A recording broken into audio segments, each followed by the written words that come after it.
Hello students, मेरा नाम है मोहित सैनी और आज की क्लास में हम लोग डिस्कस करेंगे chemical properties of organic halides. मतलब हमारा जो मोटिव रहेगा आज की क्लास में वो ये रहेगा कि हम लोग ऑर्गेनिक हैलाइड्स से रिलेटेड सारी के सारी केमिकल रिएक्शंस के बारे में स्टडी कर लें। तो इसके अंदर हम नॉर्मल एल्काइल हैलाइड्स की रिएक्शंस की भी स्टडी करेंगे और एरोमेटिक हैलाइड्स की भी कुछ कुछ रिएक्शंस के बारे में बात करेंगे। ठीक है, तो सबसे पहले बात करते हैं ऑर्गेनिक हैलाइड्स कौन कौन सी टाइप की रिएक्शंस में पार्टिसिपेट करता है। ठीक है, तो ऑर्गेनिक हैलाइड्स के अंदर जो रिएक्शंस हमें पढ़नी है वो रिएक्शंस जो हमें पढ़नी है वो पढ़नी है substitution reactions.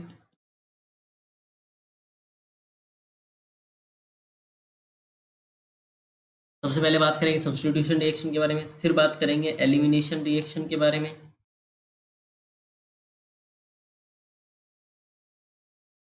Substitution reaction, elimination reactions, उसके बाद हम बात करेंगे reaction with metals, alkyl halide या ऑर्गेनिक हैलाइड या एरोमेटिक हैलाइड की मेटल्स के साथ क्या रिएक्शन है। और उसके बाद बात करेंगे हम रिडक्शन रिएक्शंस के बारे में। और लास्ट में हम बात कर लेंगे कुछ अदर रिएक्शंस के बारे में। ठीक है, एक दो कुछ और रिएक्शंस जो होंगी अदर रिएक्शंस के बारे में लास्ट में डिस्कस कर लेंगे। ठीक है, तो हमारा जो पढ़ने का वे रहेगा वो यही रहेगा कि सब्स्टिट्यूशन, फिर एलिमिनेशन, फिर मेटल्स के साथ रिएक्शन, फिर रिडक्शन और फिर कुछ अदर इंपॉर्टेंट रिएक्शंस के बारे में स्टडी करेंगे। ठीक है, तो सबसे पहले हमें जो बात करनी है वो बात करनी है सबसे पहले जो बात करनी है वो बात करेंगे हम एल्काइल हैलाइड्स के बारे में। ठीक है, एल्काइल हैलाइड्स, तो इसके अंदर हम नॉर्मल एसाइक्लिक हैलाइड्स या नॉर्मल साइक्लिक हैलाइड्स के बारे में बात करेंगे, बट एरोमेटिक हैलाइड्स के बारे में इसमें बात नहीं करेंगे। ठीक है, मतलब आर एक्स की बात होगी इसके अंदर, R X normal alkyl halides के बारे में बात होगी। तो देखिए ये क्या होगा, कोई भी एल्काइल ग्रुप, ये आर क्या हो गया, कोई भी एल्काइल ग्रुप हो गया, आर हो गया कोई एल्काइल ग्रुप, और जो यहाँ पे एक्स लगा हुआ है बेटा जी, जो एक्स लगा हुआ है वो क्या हो गया, हेलोजन। एक्स लगा है हेलोजन, तो हेलोजन मतलब फ्लोरीन, क्लोरीन, ब्रोमीन, आयोडीन। तो इन्हीं को कहते हैं एल्काइल हैलाइड या ऑर्गेनिक हैलाइड्स। ठीक है, जिसमें आपके पास जो एक ग्रुप लगा होना चाहिए जो हेलोजन ग्रुप हो। ठीक है, हेलोजन ग्रुप हो, तो आपके पास आर के साथ हेलोजन लगा हुआ है तो ये एल्काइल हैलाइड्स बोलते हैं इनको। ठीक है, इनको बोल देते हैं एल्काइल हैलाइड्स। तो ये एल्काइल ग्रुप है, इसके साथ हेलोजन जुड़ा हुआ है। ठीक है, इस तरीके से एल्काइल हैलाइड बन गया। अब देखिए इस एल्काइल हैलाइड के बॉन्ड में आपको ये बात समझ में आएगी कि जो एक्स होता है वो जनरली मोर इलेक्ट्रोनेगेटिव है। ठीक है, एक्स मतलब क्या है, आपके पास हेलोजन्स है तो वो क्या होते हैं, मोर इलेक्ट्रोनेगेटिव। तो ये जो इलेक्ट्रॉन क्लाउड है वो एक्स की तरफ शिफ्ट रहेगा।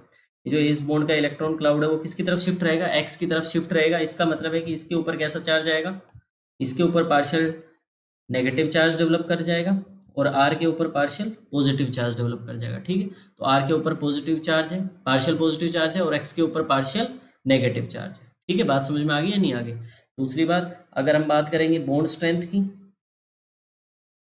अगर हम बात करेंगे बॉन्ड स्ट्रेंथ की, तो आर एफ वाला बॉन्ड सबसे स्ट्रॉन्ग होगा क्योंकि फ्लोरीन का साइज सबसे छोटा है।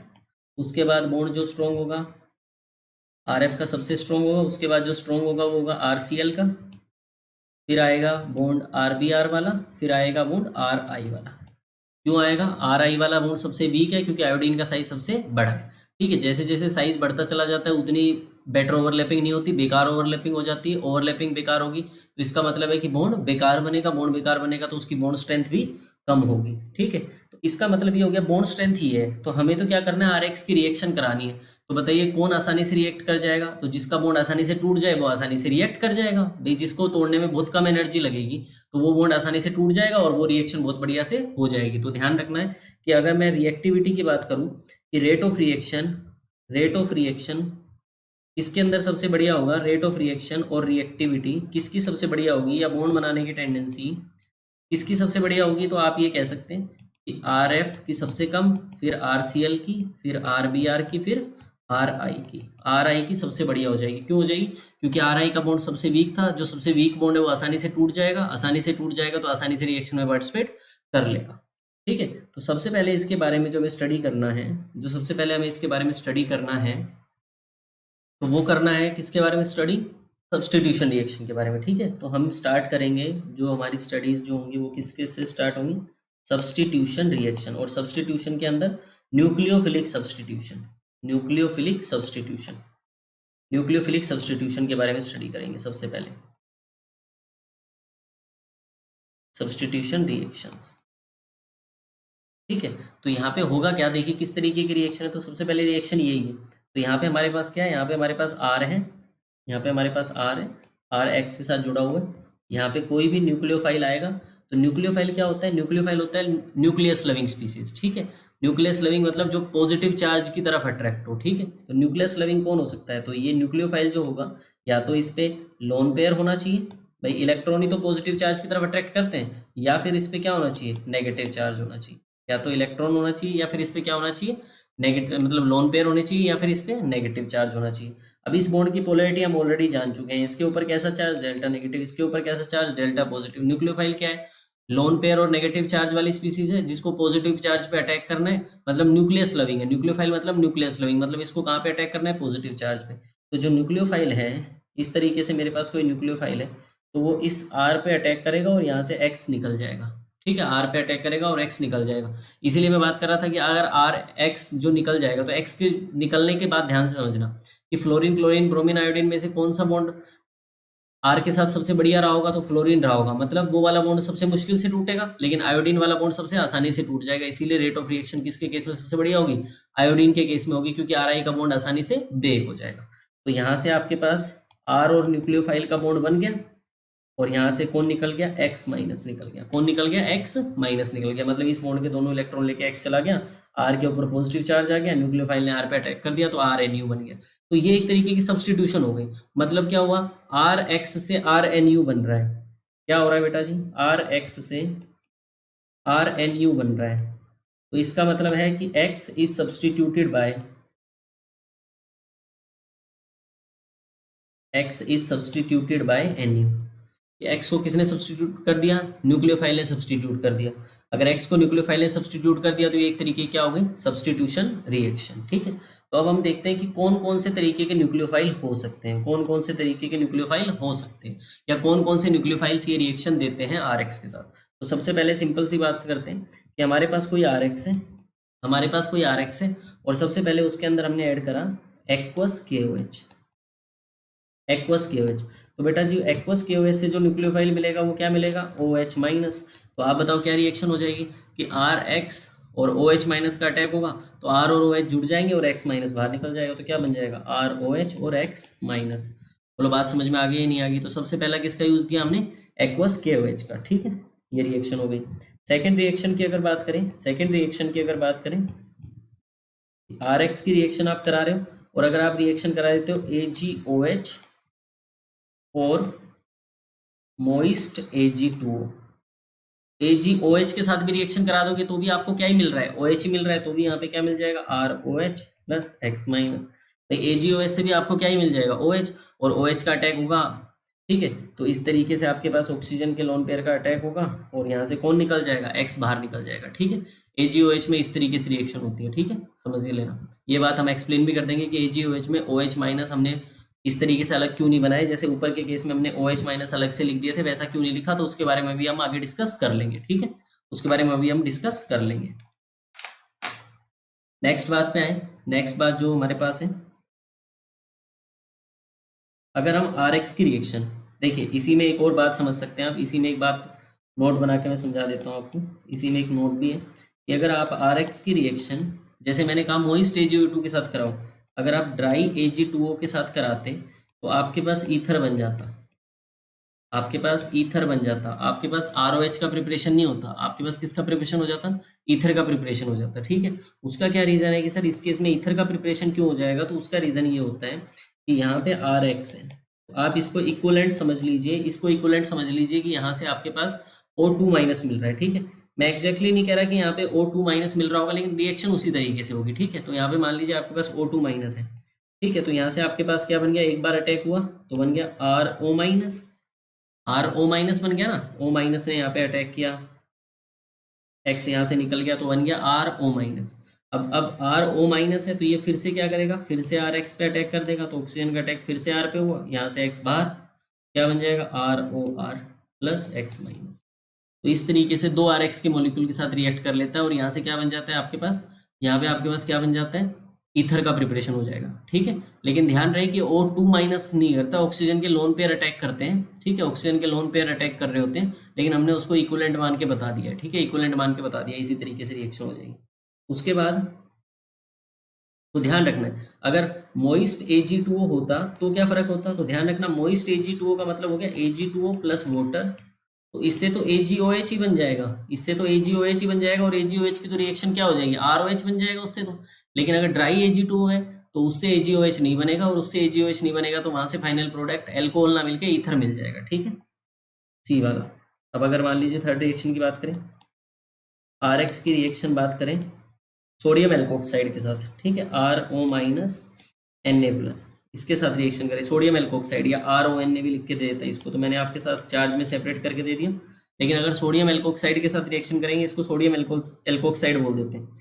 अगर इसके साथ रिएक्शन करेंगे तो आपके पास क्या प्रोडक्ट बनेगा, तो यहाँ से इस RO माइनस का इस पे अटैक, X बार नेगेटिव चार्ज का इस R पे अटैक क्यों हो रहा है, क्योंकि डेल्टा पॉजिटिव चार्ज इधर है, डेल्टा नेगेटिव इधर है, तो आपके पास बन जाएगा ROR, ईथर का प्रिपरेशन हो जाएगा, ठीक है, और यहाँ से कौन निकल जाएगा, X माइनस निकल जाएगा।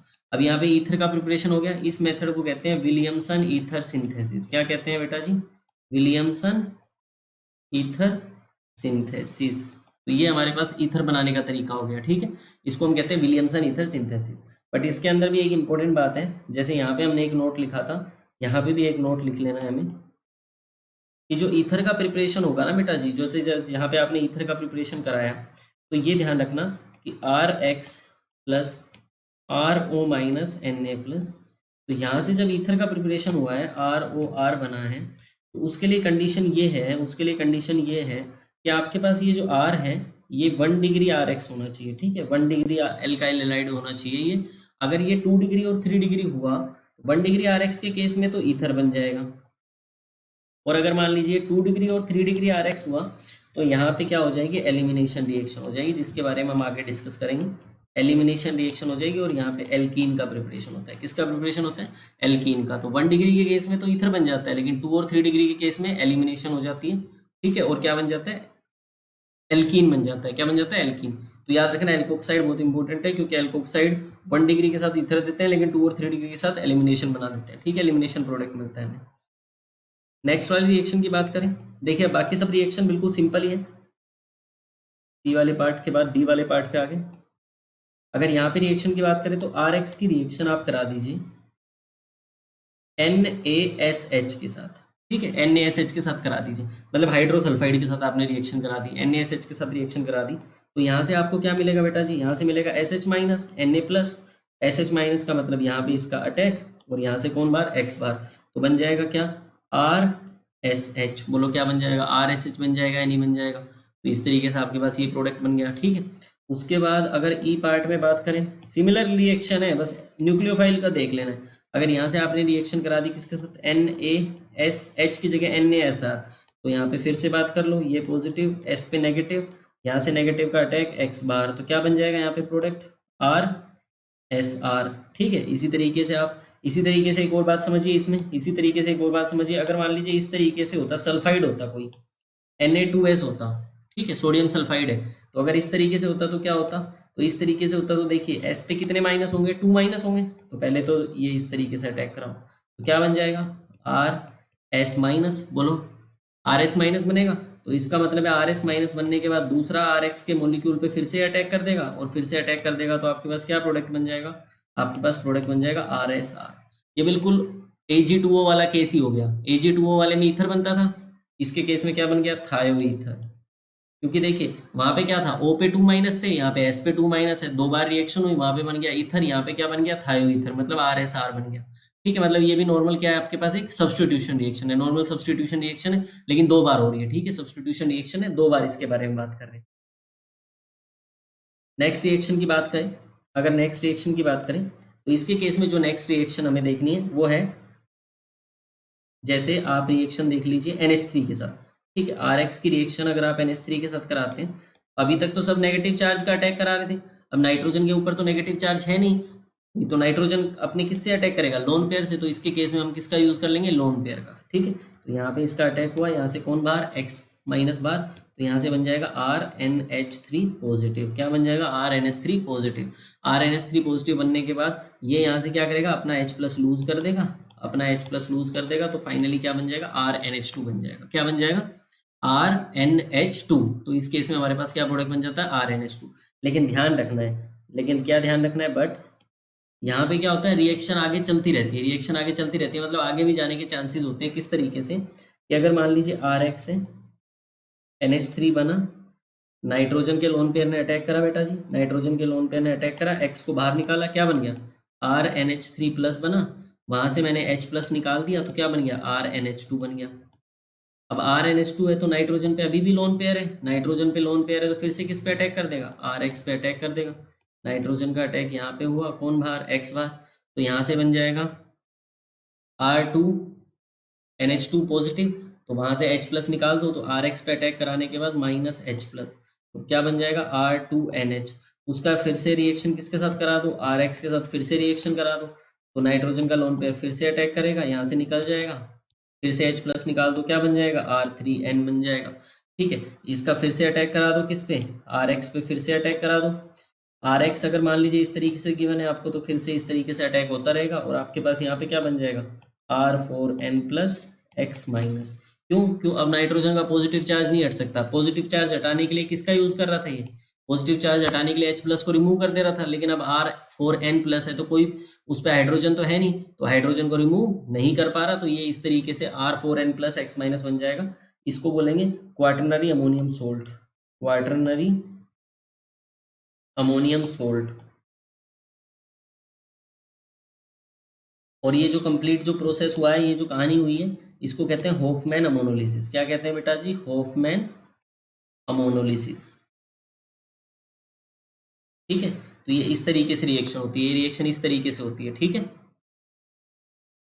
तो होफमैन अमोनोलिसिस के बारे में हमने पढ़ लिया। ठीक है, अब हम बात करेंगे कि हमारे पास अगर मान लीजिए आपको इसी रिएक्शन के अंदर चाहिए कि RNH2 बने, मतलब एक ही बार रिएक्शन हो, तो आप क्या करेंगे, नोट कर लीजिए ये बात, RX+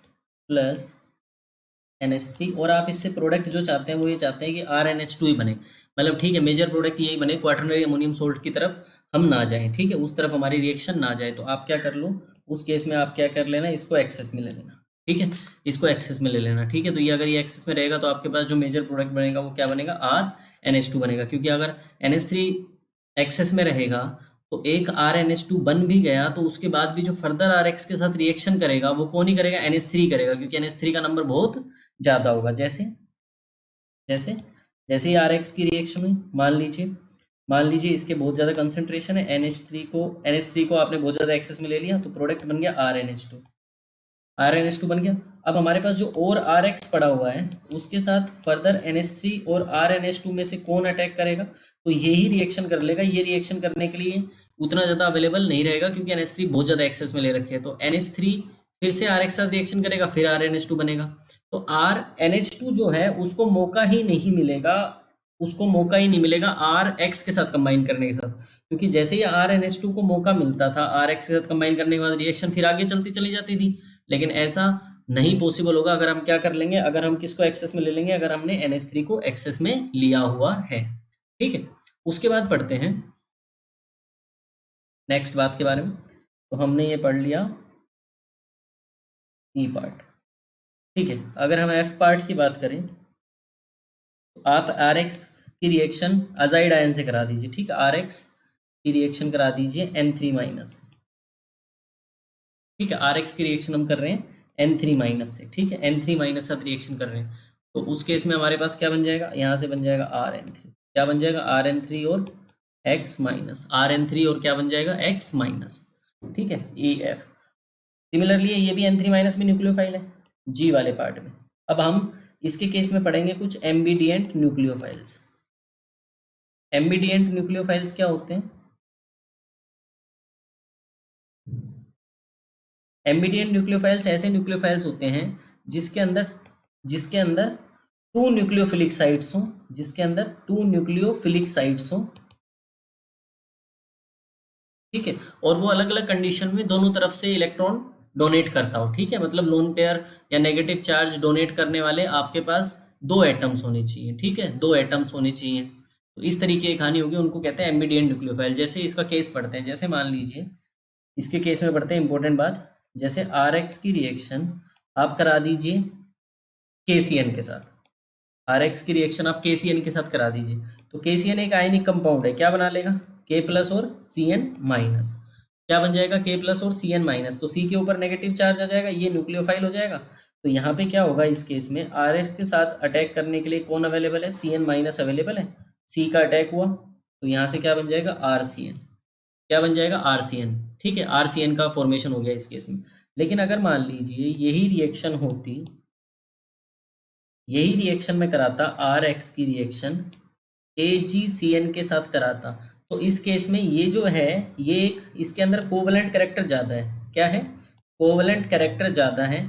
कोवलेंट कैरेक्टर ज़्यादा होने की वजह से ये क्या कर, आयंस में नहीं टूट पाता, मतलब एजी प्लस और सी एन माइनस नहीं बना पाएगा, मतलब कार्बन के ऊपर नेगेटिव चार्ज नहीं आएगा। तो इसकी जो रिएक्शन होगी वो इस तरीके से होगी कि नाइट्रोजन का लोन पेयर अटैक करेगा, तो अब की बार आर के साथ जो जुड़ेगा वो एन जुड़ेगा, आर के साथ कार्बन नहीं जुड़ेगा। इस बार कौन जुड़ रहा है, नाइट्रोजन जुड़ रहा है, तो इस केस में बनेगा आर एन सी, ऊपर वाले केस में बना आर सी एन, नीचे वाले केस में बना आर एन सी, मतलब दो अलग अलग टाइप के प्रोडक्ट बन गए हैं ना, नहीं बन गए, बिल्कुल अलग अलग टाइप के, एक में साइनाइड एक में आइसोसाइनाइड, ठीक है, दोनों में अलग अलग टाइप के प्रोडक्ट बन गए, बात समझ में आ रही।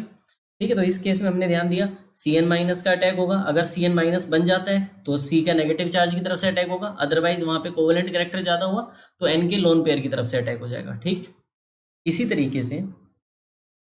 तरीके से सिमिलरली अगर हम बात करें आर एक्स की रिएक्शन हम करा दें के एन ओ टू के साथ, तो यहाँ पे बनता है के एन ओ टू का मतलब हो गया के प्लस और ओ एन ओ माइनस, मतलब एन ओ टू माइनस, लेकिन ऑक्सीजन पे माइनस आता है, वो माइनस किस पे आता है, ऑक्सीजन के ऊपर। अगर ऑक्सीजन के ऊपर माइनस है तो आप बताइए कि अटैक किसका होगा, तो ऑक्सीजन के ऊपर माइनस है तो ऑक्सीजन का अटैक होगा, तो ओ की माइनस की तरफ से अटैक हुआ, तो यहाँ से क्या प्रोडक्ट बनेगा, यहाँ से बनेगा आर ओ एन ओ, क्या बनेगा, आर ओ एन ओ। लेकिन अगर यहीं पे हमारे पास आर एक्स के साथ रिएक्शन कराता मैं ए जी एन ओ टू की, तो अब किसके लोन पेयर अटैक करते हैं, अब नाइट्रोजन के लोन पेयर अटैक करते हैं। ठीक है, नाइट्रोजन के लोन पेयर अटैक करते हैं, नाइट्रोजन के लोन पेयर का अटैक होता है तो क्या बनता है, आर एन ओ टू। अब आप में से कोई कह सकता है कि सर एक बात बताइए, लोन पेयर तो हमारे पास किसके पास भी है, लोन पेयर तो ऑक्सीजन के पास भी है, तो ऑक्सीजन के लोन पेयर का अटैक क्यों नहीं हुआ। तो ध्यान रखना बेटा, ऑक्सीजन मोर इलेक्ट्रोनेगेटिव एलिमेंट है, मोर इलेक्ट्रोनेगेटिव एलिमेंट है तो अपने इलेक्ट्रॉन्स को पकड़ के रखना ज्यादा चाहेगा, डोनेट करने की टेंडेंसी कम होगी। मोर इलेक्ट्रोनेगेटिव एलिमेंट अपने इलेक्ट्रॉन क्लाउड को पकड़ के रखते हैं। ठीक है, तो यहाँ पे नाइट्रोजन और ऑक्सीजन में जो लेस इलेक्ट्रोनेगेटिव एलिमेंट है, जो कि नाइट्रोजन है, वो अपना इलेक्ट्रॉन डोनेट करेगा, मोर इलेक्ट्रोनेगेटिव ऑक्सीजन एटम अपने इलेक्ट्रॉन्स को पकड़ के रखेगा। ठीक है, तो ये कहानी हो गई। तो जितनी भी अभी हमने रिएक्शंस पढ़ी वो सब रिएक्शंस क्या किस कैटेगरी के अंदर आती हैं, सब्स्टिट्यूशन रिएक्शंस के अंदर आती हैं, जिसके अंदर कोई न्यूक्लियोफाइल आता है और वो एक्स को सब्स्टिट्यूट कर देता है आर पे अटैक करके। ठीक है, तो ये जो भी कैटेगरी हमने पढ़ी वो सब सब्स्टिट्यूशन रिएक्शंस की कैटेगरी थी। ठीक है, सब्स्टिट्यूशन रिएक्शन के बारे में बात कर रहे थे हम। उसके बाद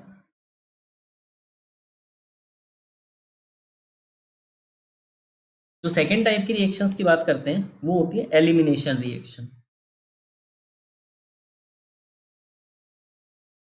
वो किस तरीके की रिएक्शंस होती है, एलिमिनेशन रिएक्शंस। तो एलिमिनेशन रिएक्शंस के लिए हमारे पास क्या रिएजेंट होनी चाहिए। ठीक है, तो हम क्या कर रहे हैं, हमने हमारे पास रिएक्टेंट तो क्या ही है, सबस्ट्रेट तो क्या ही है, हमारे पास एल्काइल हैलाइड आर एक्स की रिएक्शन ही पढ़ रहे हैं। ठीक है, आर एक्स की रिएक्शन ही पढ़ रहे हैं। तो इस केस में हमारे पास क्या होता है, CH3, जैसे यहाँ से मैं स्टार्ट करता हूँ बताना, RCH X CH3, इस तरीके से आपके पास कोई है। ठीक है, एल्काइल हैलाइड है, एक्स ग्रुप लगा हुआ है। ठीक है, अब यहाँ पे अगर हम बात करेंगे रिएक्शन की, तो यहाँ पे आप क्या ऐड करो कि इसके केस में एलिमिनेशन हो जाए, तो प्रोडक्ट क्या बनेगा, प्रोडक्ट बनेगा RCH डबल बॉन्ड CH2। ठीक है, मतलब यहाँ से आपके पास H और X का रिमूवल हो जाएगा। इनडायरेक्टली क्या हो रहा है, H और X का रिमूवल हो जा रहा है, इनडायरेक्टली H और X का रिमूवल हो जा रहा है। ठीक है, जैसे समझते हैं, यहाँ से आपके पास क्या गया, यहाँ से आपके पास H गया, यहाँ से आपके पास X गया, H और X गया, तो यहाँ पे क्या बन गया, डबल बॉन्ड बन गया। ठीक है, तो इसको बोलते हैं beta hydride elimination, beta elimination भी बोल देते हैं इसको, क्या बोल देते हैं, बीटा एलिमिनेशन। तो ये हमारे पास किस तरीके की रिएक्शन के बारे में बात हो रही है, बीटा एलिमिनेशन।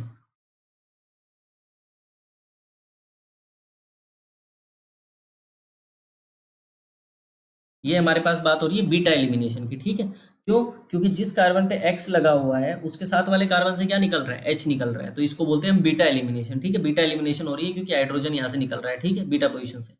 तो सिंपल सी बात है, यहाँ से आपको ये बात समझ में आनी चाहिए कि इसके लिए हमें अब नेक्स्ट डिस्कस करना पड़ेगा, या हमें चाहिए क्या कि यहाँ पे हम क्या ऐड करें। तो ध्यान रखना कि इसके लिए आपको क्या ऐड करने पड़ते हैं। यहाँ पे हम न्यूक्लियोफाइल्स नहीं, बेस के बारे में बात करते हैं। किसके बारे में बात करते हैं? बेस के बारे में बात करते हैं। तो जो भी बेस होंगे वो क्या करेंगे, इस तरीके के एलिमिनेशन रिएक्शन को करेंगे। ठीक है, तो जैसे मान लीजिए आपके पास है RCH(X)CH2H, तो यहाँ से आप कोई भी बेस डाल रहे हो, बेस क्या करेगा, बेस का काम होता है एब्स्ट्रैक्ट करना एसिडिक एच को। तो बेस क्या करता है, एसिडिक एच को एब्स्ट्रैक्ट कर लेता है, एब्स्ट्रैक्ट एसिडिक हाइड्रोजन। तो बेस क्या करेगा, एसिडिक एच को एब्स्ट्रैक्ट कर लेगा। तो यहाँ पे आपके पास मान लीजिए बेस है, तो B- बोल देता हूँ। बेस ने यहाँ से एसिडिक एच को लिया, इस H+ को लेने के बाद इस बॉन्ड के दोनों इलेक्ट्रॉन यहाँ शिफ्ट हुए, यहाँ से कौन निकल गया, X निकल गया। तो यहाँ से आपके पास क्या प्रोडक्ट बन जाएगा बेटा जी, तो यहाँ से आपके पास प्रोडक्ट बन जाएगा RCH डबल बॉन्ड CH2। ठीक है, इसको हम कहते हैं E2 एलिमिनेशन। तो जिसके बारे में हम अभी डिस्कस नहीं कर रहे, लेकिन मैं आपको बता देता हूँ इसको क्या कहते हैं, E2 एलिमिनेशन रिएक्शन कहते हैं। ठीक है, इसको हम कहते हैं E2 एलिमिनेशन रिएक्शन। ठीक है, सिंगल स्टेप रिएक्शन होती है। बेस H पे अटैक करता है, ये बॉन्ड इस तरफ शिफ्ट होता है, यहाँ से कौन निकल जाता है, X- निकल जाता है। तो इसका मतलब है कि एक ही स्टेप में रिएक्शन हो रही है। बेस और ये जो सबस्ट्रेट है, रेट का हिस्सा दोनों ही होते हैं, बेस और सबस्ट्रेट। इसीलिए क्या आता है कि जब भी इसका रेट लिखोगे तो रेट इसका डायरेक्टली प्रोपोर्शनल रहेगा सबस्ट्रेट और कंसंट्रेशन ऑफ सबस्ट्रेट और कंसंट्रेशन ऑफ बेस। इसीलिए इसको क्या कहते हैं, E2। इसीलिए इसको क्या कहा जाता है बेटा जी, E2 एलिमिनेशन। ठीक है, E2 एलिमिनेशन कहा जाता है। अब सर इसके अंदर जो बेस यूज होने हैं, इसके अंदर सर जो बेस यूज होने हैं वो कौन से होने हैं, बेस यूज होने हैं वो कौन से बेस यूज होने हैं। तो बेस के लिए बड़ा इंपॉर्टेंट है। तो देखिए आपको दे दिया कभी भी एल्कोहोलिक KOH, बहुत इंपॉर्टेंट बात है, ध्यान रखना। एल्कोहलिक KOH, जैसे ऊपर अभी हमने पढ़ा था एक्वस KOH, तो ध्यान रखना एक्वस KOH तो सब्सटीट्यूशन के काम आता है, एक्वस KOH सब्सटीट्यूशन के काम आता है, लेकिन एल्कोहलिक KOH किसके काम आता है, एलिमिनेशन के। ठीक है, और NaNH2 और टर्शरी ब्यूटोक्साइड, ठीक है, इस तरीके का। और एल्कोक्साइड, सोडियम एल्कोक्साइड या RO-, ये ध्यान रखना है। ये तो बहुत ही बल्कि ग्रुप है, तो बल्कि ग्रुप है तो ये तो हमेशा ही एलिमिनेशन देगा। ठीक है, एलिमिनेशन देगा। लेकिन RO- के केस में हमने क्या पढ़ा था, जो एल्कोक्साइड था, एल्कोक्साइड के केस में हमने पढ़ा था कि 1 डिग्री के केस में सब्सटीट्यूशन देता है, 1 डिग्री RX के साथ सब्सटीट्यूशन देता है, और 2 डिग्री और 3 डिग्री RX के साथ क्या देता है बेटा जी, ये एलिमिनेशन देता है। ठीक है, तो हमारे पास ये सबस्ट्रेट होंगे, ठीक है, हमारे पास सबस्ट्रेट अगर 1 डिग्री होगा तो सब्सटीट्यूशन हो जाएगी इसके केस में, 2 और 3 डिग्री का होगा तो एलिमिनेशन हो जाएगी। लेकिन अगर ऊपर वाले तीनों हैं तो आप चाहे 1 डिग्री RX ले लो, चाहे 2 डिग्री RX ले लो, चाहे 3 डिग्री RX ले लो, तीनों के केस में क्या होगी, एलिमिनेशन होगी। ठीक है, एलिमिनेशन होगी। इसीलिए आपके पास ये जो RO- है, एल्कोक्साइड आयन है, वो थोड़ा सा अलग है। एल्कोक्साइड जो RO- है वो अलग है, क्योंकि वो 1 डिग्री के साथ सब्सटीट्यूशन देता है, जिसको हमने विलियमसन ईथर सिंथेसिस कहा था, जिसको हमने क्या कहा था, विलियमसन ईथर सिंथेसिस कहा था। ठीक है, 1 डिग्री के साथ सब्सटीट्यूशन देता है, 2 और 3 डिग्री के साथ क्या देता है, ये एलिमिनेशन। लेकिन 2 और 3 डिग्री के साथ क्या देता है, एलिमिनेशन। ठीक है, अब इसके केस में एक बात समझते हैं। देखिए इसके केस में एक बात समझते हैं कि अगर मान लीजिए मेरे पास पॉसिबिलिटी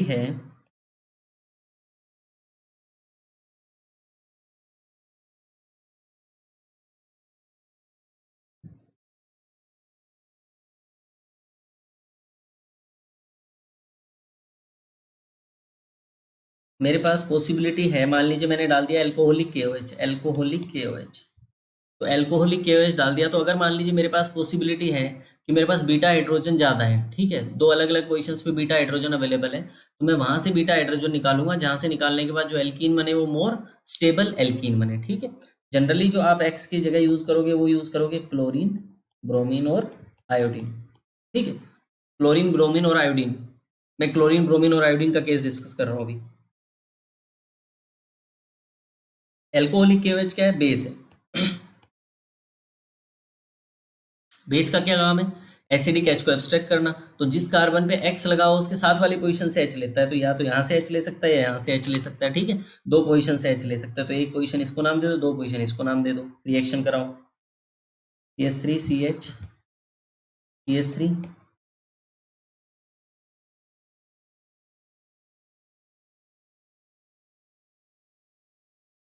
यहाँ से आपने बेस लिया, बेस का मतलब है B-। बेस ने क्या किया, बेस ने यहाँ पे अटैक किया H पे, यहाँ से इलेक्ट्रॉन इस तरफ शिफ्ट हुआ, यहाँ से X निकल गया, आपके पास क्या बन गया, हमारे पास बन गया सर CH3। हमारे पास बन गया CH3 CCH3 double bond CH single bond CH3। ठीक है, तो फर्स्ट वाले से आपके पास प्रोडक्ट आया ये, फर्स्ट वाले से आपके पास प्रोडक्ट आया ये। और अगर आप सेकंड वाले रिएक्शन के थ्रू जाते, सेकंड वाले H को रिमूव करते, सेकंड वाला बीटा हाइड्रोजन लेते हैं, मतलब सर हमें तो ऐसा हाइड्रोजन लेना है कि जिस कार्बन पे X लगा हो उसके साथ वाले कार्बन से। तो हमारे पास जिस कार्बन पे X लगा हुआ है, तो देखो ना बेटा जी, जिस कार्बन पे X लगा हुआ है उसके साथ वाले दो कार्बन है, ये कार्बन है, ये कार्बन है, और दोनों कार्बन पे H है। तो इधर से भी लेके देख लो, इधर से भी लेके देख लो, दोनों तरफ से एक लेके देख लेते हैं। लेकिन जो मेजर प्रोडक्ट बनता है वो मोर स्टेबल एल्कीन बनती है। ठीक है, तो यहाँ पे भी हमने क्या किया, बी माइनस है, बी माइनस ने किसको लिया बेटा जी, एसिडिक H को लिया, इलेक्ट्रॉन इस तरफ शिफ्ट हुए, X यहाँ से निकल गया।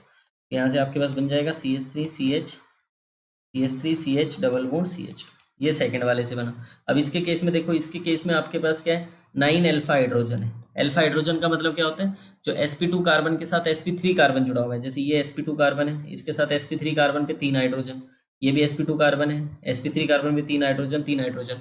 तो sp2 के साथ वाले sp3 कार्बन पे ध्यान समझ लेना, sp2 कार्बन के साथ वाले sp3 कार्बन पे, sp2 कार्बन के साथ वाले sp3 कार्बन पे जितने हाइड्रोजन होते हैं उनको अल्फा हाइड्रोजन कहते हैं। तो यहाँ पे हमारे पास 9 अल्फा हाइड्रोजन है। ठीक है, तो एल्कीन ज्यादा स्टेबल हो। ठीक है, यहाँ पे हमारे पास अल्फा हाइड्रोजन कितने हैं, यहाँ पे हमारे पास एक अल्फा हाइड्रोजन है। ठीक है, ये sp2 कार्बन है, उसके साथ वाला sp3 कार्बन ये है, उस पर एक हाइड्रोजन है, तो एक अल्फा हाइड्रोजन है। तो ये क्या होगी, मोर स्टेबल एल्कीन। क्या होगी, मोर स्टेबल एल्कीन। तो मोर स्टेबल प्रोडक्ट बनेगा, और इसको हम कहते हैं सेडजेव प्रोडक्ट। क्या कहते हैं, सेडजेव प्रोडक्ट। तो यही हमारे पास मोर स्टेबल होगा, यही हमारे पास मेजर भी होगा, और ये होगा हॉफमैन प्रोडक्ट, जो कि कैसा प्रोडक्ट होगा बेटा जी, माइनर प्रोडक्ट होगा। हॉफमैन प्रोडक्ट होगा और कैसा होगा, माइनर प्रोडक्ट होगा। ठीक है, हॉफमैन प्रोडक्ट होगा, माइनर प्रोडक्ट होगा। ठीक है, किस तरीके का एलिमिनेशन है, E2 एलिमिनेशन है सर, आपने बता दिया। क्योंकि रेट किस पे डिपेंड कर रहा है, सबस्ट्रेट पे भी डिपेंड कर रहा है और बेस पे भी डिपेंड कर रहा है, दोनों पे स्टेप, दोनों पे डिपेंड कर रहा है। एक और बात, जब यहाँ पे E2 एलिमिनेशन मैंने बोला है, इसकी रिएक्शन को कहीं पे E2 एलिमिनेशन बोला है, तो ये बात का भी ध्यान रहे, एक बात का भी ध्यान रहे कि सिंगल स्टेप रिएक्शन की बात हो रही है। किसकी बात हो रही है, ये एक सिंगल स्टेप रिएक्शन है। ठीक है, एक ही स्टेप में रिएक्शन हो जाती है, मतलब बेस H प्लस को अब्स्ट्रैक्ट करना, इलेक्ट्रॉन का इस तरफ शिफ्ट होना और यहाँ से X का निकालना, सब एक ही स्टेप में हो जाता है। ठीक है, एक ही स्टेप के अंदर ये कहानी हो जाती है। तो ये हमने बात कर ली किसके लिए, एलिमिनेशन के लिए। तो एलिमिनेशन के लिए हमने देखा पहली बात कि हमारे पास कौन कौन से बेसिस रिक्वायर्ड है। ठीक है, या कौन कौन से ग्रुप्स रिएक्शन देंगे, तो एल्कोहलिक KOH NH2 माइनस, ठीक है, टर्शरी बुटोक्साइड, ठीक है, इस तरीके का कोई ग्रुप दिख जाए, या RO माइनस दिख जाए 2 डिग्री और 3 डिग्री के साथ। एल्कोक्साइड 1 डिग्री के साथ तो सब्स्टिट्यूशन देता है, जिसको हम विलियमसन ईथर सिंथेसिस कहते हैं। लेकिन 2 डिग्री और 3 डिग्री के साथ अगर होगा बेटा जी, 2 डिग्री और 3 डिग्री के साथ होगा, तो ध्यान क्या रखना है, वहां पे सब्स्टिट्यूशन ना होके किसकी पॉसिबिलिटी आ जाती है, एलिमिनेशन की पॉसिबिलिटी आ जाती है। ठीक है, सब्स्टिट्यूशन ना होके एलिमिनेशन को फेवर करने लग जाता है वो। ठीक है, वहां पे एलिमिनेशन फेवर होने लग जाएगा। अब देखिए, इसके केस में एक इंपॉर्टेंट बात हो रही है कि अगर मान लीजिए हमारे पास, अभी तो हम बात कर रहे थे कि हमारे पास मेजर प्रोडक्ट कौन बनेगा, हमारे पास मेजर प्रोडक्ट बनेगा कौन सा, एल्कीन, सेडजेव एल्कीन। ठीक है, क्योंकि सेडजेव एल्कीन के अंदर जो एल्कीन बन रही है वहां पे मोर नंबर ऑफ अल्फा हाइड्रोजन है। ठीक है, और उसको देखने का दूसरा तरीका भी क्या है, उसको देखने का दूसरा तरीका भी क्या है कि किधर से प्रोडक्ट बनाना है। तो अभी आपके पास जो कंपाउंड था वो मैंने इस तरीके से दिया था। ठीक है, अभी आपके पास जो कंपाउंड था मैंने इस तरीके से दिया था। ठीक, और यहाँ पे मैंने एल्कोहलिक KOH डाला था। तो आपको H निकालने के लिए दो पॉसिबिलिटी थी, एक यहाँ से निकाल दो, एक यहाँ से निकाल दो। तो यहाँ से आपको याद रख लेना है कि हमें मेजर प्रोडक्ट बनाना होता है। जब भी रिएक्शन में पूछा होगा भाई इसका प्रोडक्ट बताओ, तो मेजर प्रोडक्ट बताना होता है। तो मेजर प्रोडक्ट बताना है तो आप ध्यान रखना कि वो वाला बीटा, मतलब जिस कार्बन पे X लगा हुआ है उस कार्बन के साथ वाली पोजीशन से, जिस कार्बन पे X लगा हुआ है उस कार्बन की साथ वाली पोजीशन से H निकालना है। तो H वहां से निकालो जहां पे H की मात्रा कम हो। ठीक है, तो removal of H will take place from that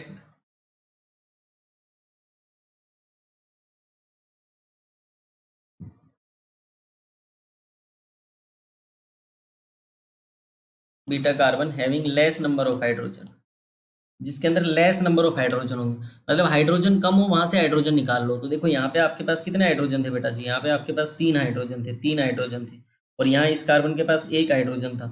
तो एक हाइड्रोजन को निकाला आपने, तो जो प्रोडक्ट बनेगा वो मोर स्टेबल एल्कीन बनेगी। 3 वाले में से एक H को निकालते तो वहां से जो एल्कीन बनती है वो लेस स्टेबल एल्कीन बनती। ठीक है, तो ये वाली बात आपको डायरेक्टली भी ध्यान रखनी है, तो उस केस में बना बना के नहीं देखना पड़ेगा। अगर आपसे पूछा जाए डायरेक्टली मेजर प्रोडक्ट बताओ, तो मेजर प्रोडक्ट उधर से ही बन जाएगा जिस तरीके से मैंने आपको अभी समझाया है। ठीक है। मेजर प्रोडक्ट उधर से ही बन जाएगा जिस तरीके से मैंने अभी आपको समझाया है, ठीक है। दिमाग लगाने की इसमें कोई अलग से जरूरत नहीं पड़ेगी, डायरेक्टली आपका आंसर आ जाएगा, ठीक है।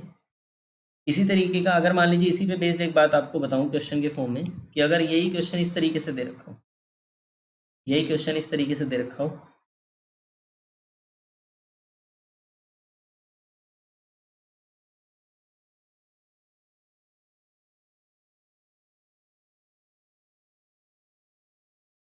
ये बी आर लगा हुआ है, ठीक है, यहाँ पे बी आर भी लगा हुआ है, यहाँ पे ब्रोमीन लगा हुआ है, ठीक। अब आपको बी आर लगाया हुआ है, अब मैंने कहा कि यहाँ पे मैंने डाल दिया एल्कोहलिक KOH, एल्कोहलिक KOH डाल दिया, तो अब कहाँ से H निकालोगे, तो आपके पास क्या पॉसिबिलिटी है कि सर H मैं यहाँ से निकाल लूँ, क्योंकि जिस कार्बन में बी आर लगाया उसके साथ वाली पोजीशन से निकालना है, या H मैं यहाँ से निकाल लूँ, ये दोनों तो इक्वलेंट पोजीशन है, मतलब इसको भी ये बोल दो, इसको भी ये बोल दो, और दूसरा H यहाँ से निकाल लो, जिसको क्या बोल दो, पोजीशन B बोल दो। अब बी वाली पोजीशन पे आपको दिखेगा, बी वाली पोजीशन पे आप देखोगे तो कितने हाइड्रोजन मिलेंगे, 3 हाइड्रोजन, ए वाली पे 2 हाइड्रोजन, तो बताइए कहाँ से निकालेंगे, सर ए वाली से निकालेंगे हाइड्रोजन, तो मोर स्टेबल एल्कीन बनेगी, क्या बनेगी, मोर स्टेबल एल्कीन बनेगी। तो इसके केस में जो प्रोडक्ट बनेगा वो इस तरीके से बनेगा, ठीक है, मोर स्टेबल एल्कीन ये वाली। और दूसरा अगर बी वाले से आप निकालते हैं तो जो आपके पास एल्कीन बनती है वो इस तरीके से बनती है, ठीक है। अब इन दोनों एल्कीन की स्टेबिलिटी भी देख लो अल्फा H से, ठीक है, तो यहाँ पे आ जाएंगे 7 अल्फा हाइड्रोजन और यहाँ पे आ जाएंगे आपके पास 4 अल्फा हाइड्रोजन। तो बताइए यही मेजर है, यही सेट प्रोडक्ट है, इस तरीके से देखना था, इस तरीके से देखना था, मेजर प्रोडक्ट देखना है, मेजर प्रोडक्ट जो बनेगा वो सेट प्रोडक्ट बनेगा मैक्सिमम केसेस में, ठीक है। और वो केसेस हमें अभी डिस्कस भी कर लेने कि कौन कौन सा ऐसा केस है जिसके अंदर सेट जब मेजर नहीं बनेगा, ठीक है। तो यहाँ पे सेट जब मेजर बनेगा तो उसके केस में डायरेक्टली ध्यान रखना है H वहां से रिमूव करना है जहाँ पे H ऑलरेडी कम हो, मतलब H कम होंगे वहां से H निकाल देना है, ठीक है, H कम होंगे वहां से H निकाल देना है। उसके बाद अगर नेक्स्ट बात करें, इंपॉर्टेंट बात कि होफमैन कहाँ पे डोमिनेंट होगा, होफमैन प्रोडक्ट कहाँ पे मेजर आएगा, हॉफमैन प्रोडक्ट अगर मेजर प्रोडक्ट आ रहा है तो वो कहाँ पे आ रहा है, ठीक है, हॉफमैन प्रोडक्ट मेजर कहाँ पे आ रहा है, तो वहां पे वाली कंडीशन देख लेते हैं। जब हमारे पास वैन दो कंडीशन में आता है, जब हमारे पास एक्स फ्लोरीन के बराबर होता है और दूसरा जब हमारे पास जो बेस होता है वो टर्शरी बुटॉक्साइड हो, वो क्या हो, टर्शरी बुटॉक्साइड हो, मतलब बल्कि बेस हो, बहुत ही ज़्यादा बल्कि बेस दे रखा हो, ठीक है, बहुत ही ज़्यादा बल्कि बेस दे रखा हो, तो उस केस में हमारे पास क्या होगा, तो उस केस में हमें ध्यान रखना है कि हमारे पास जो प्रोडक्ट आएगा वो कौन सा मेजर आएगा, होफमैन वाला प्रोडक्ट मेजर आएगा, ठीक है। तो इसको तो अभी के लिए लर्न करके रखना है, ठीक है, इसको तो लर्न करके रखना है, नीचे वाली बात को मैं भी समझा देता हूँ।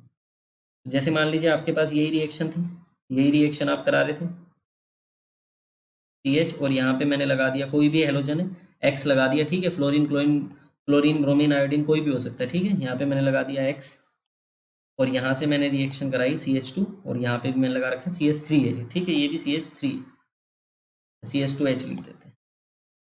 अब जो अगर आप बल्कि बेस लोगे, बल्कि बेस लोगे तो बल्कि बेस का मतलब क्या है कि उसका तो साइज बहुत बड़ा है, अब उसका साइज बहुत बड़ा है तो ये इतना बल्कि बेस है तो वो अंदर की तरफ घुस के इस अंदर वाले पोजीशन से तो H नहीं लेगा, तो ये क्या प्रीफर करेगा कि मैं बाहर से H ले लूँ, क्या प्रीफर करेगा कि बाहर से H ले लूँ, क्योंकि बल्कि बेस है ना, बहुत बड़ा साइज है, बड़ा साइज है, तो अब देखो अंदर की तरफ ये वाला जो कार्बन है जिस कार्बन पे H लगा हुआ है, ये वाले कार्बन के देखो दोनों तरफ ये वाले दो ग्रुप लगे हुए हैं CH3 तो ये क्या करेंगे, बड़े ग्रुप को दिक्कत करेंगे, बड़े ग्रुप को स्टेरिक हिंड्रेंस करेंगे, तो ये टर्शरी बुटॉक्साइड बहुत बड़ा ग्रुप है, तो बड़ा ग्रुप है तो ये क्या प्रीफर करेगा कि मैं अंदर ना घुसकर बाहर से H ले जाऊं, तो ये बाहर वाले H को एब्स्ट्रैक्ट कर लेगा, बाहर वाले H को निकालने के बाद जो एल्कीन बनेगी वो कौन सी वाली एल्कीन बनेगी,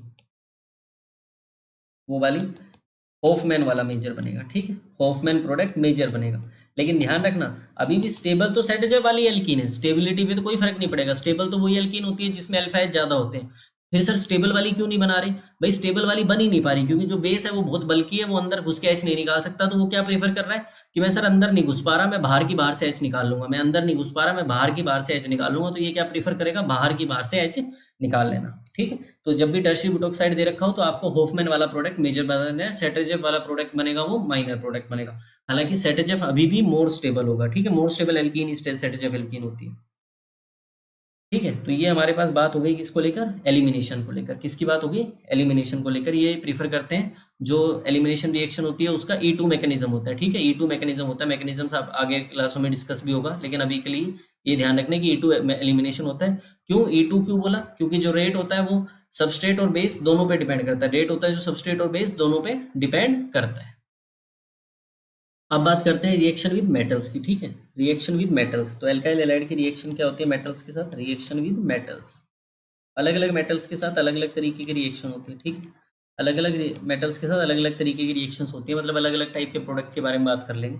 जैसे सबसे पहले हम बात करते हैं वुड्स रिएक्शन की, ठीक है। वुड्स रिएक्शन मतलब सोडियम मेटल के साथ जो रिएक्शन होती है विद Na ईथर। RX की रिएक्शन Na ईथर के साथ होती है, sodium metal in presence of ether solvent, ठीक है। तो अगर आप RX की रिएक्शन करा रहे हो तो दो RX दो Na के साथ रिएक्शन करने के बाद आपस में जुड़ जाते हैं और क्या बन जाते हैं? RR बन जाते हैं। तो इसको विजुलाइज करने के लिए हमारे पास क्या तरीका होता है? RX plus Na plus Na plus XR। तो इस तरीके से इस रिएक्शन को हम विजुलाइज कर सकते हैं, ठीक है। Na के साथ X चला गया, Na के साथ X चला गया, तो क्या बन गया? RR, और क्या बन गया? 2NaX बन गया, ठीक है। तो ये रिएक्शन होती है हमारे पास जिसके अंदर हमारे पास क्या बन जाते हैं? दो R ग्रुप आपस में जुड़ जाते हैं, ठीक है। इससे हमारे पास सिमेट्रिकल एल्केन्स बन जाते हैं, ठीक है। सिमेट्रिकल एल्केन्स बन जाते हैं, सिमेट्रिकल एल्केन्स का प्रिपरेशन हो जाता है। अब इसी रिएक्शन में देखिए, अगर मान लीजिए ऐसा हो जाए, अगर मान लीजिए एक ऐसा हो जाए कि एक RX हो और आप रिएक्शन करा रहे हो एक R-X हो, ठीक है। एक RX हो एक R-X हो, तो क्या हमारे पास क्या क्या प्रोडक्ट एक्सपेक्टेड होंगे? तो उस केस में हमारे पास जो प्रोडक्ट एक्सपेक्टेड होते हैं वो लिख देता हूँ मैं इस तरीके से, RX R-X, और इसकी रिएक्शन आप 2Na ईथर के साथ कराओगे तो हमारे पास क्या क्या प्रोडक्ट एक्सपेक्टेड होंगे? तो इस केस में हमारे पास प्रोडक्ट बनेगा RR R-R- और RR-, मतलब इस केस में हमारे पास मिक्सचर ऑफ प्रोडक्ट बन जाएंगे। क्या बन जाएंगे? मिक्सचर ऑफ प्रोडक्ट्स बन जाएंगे।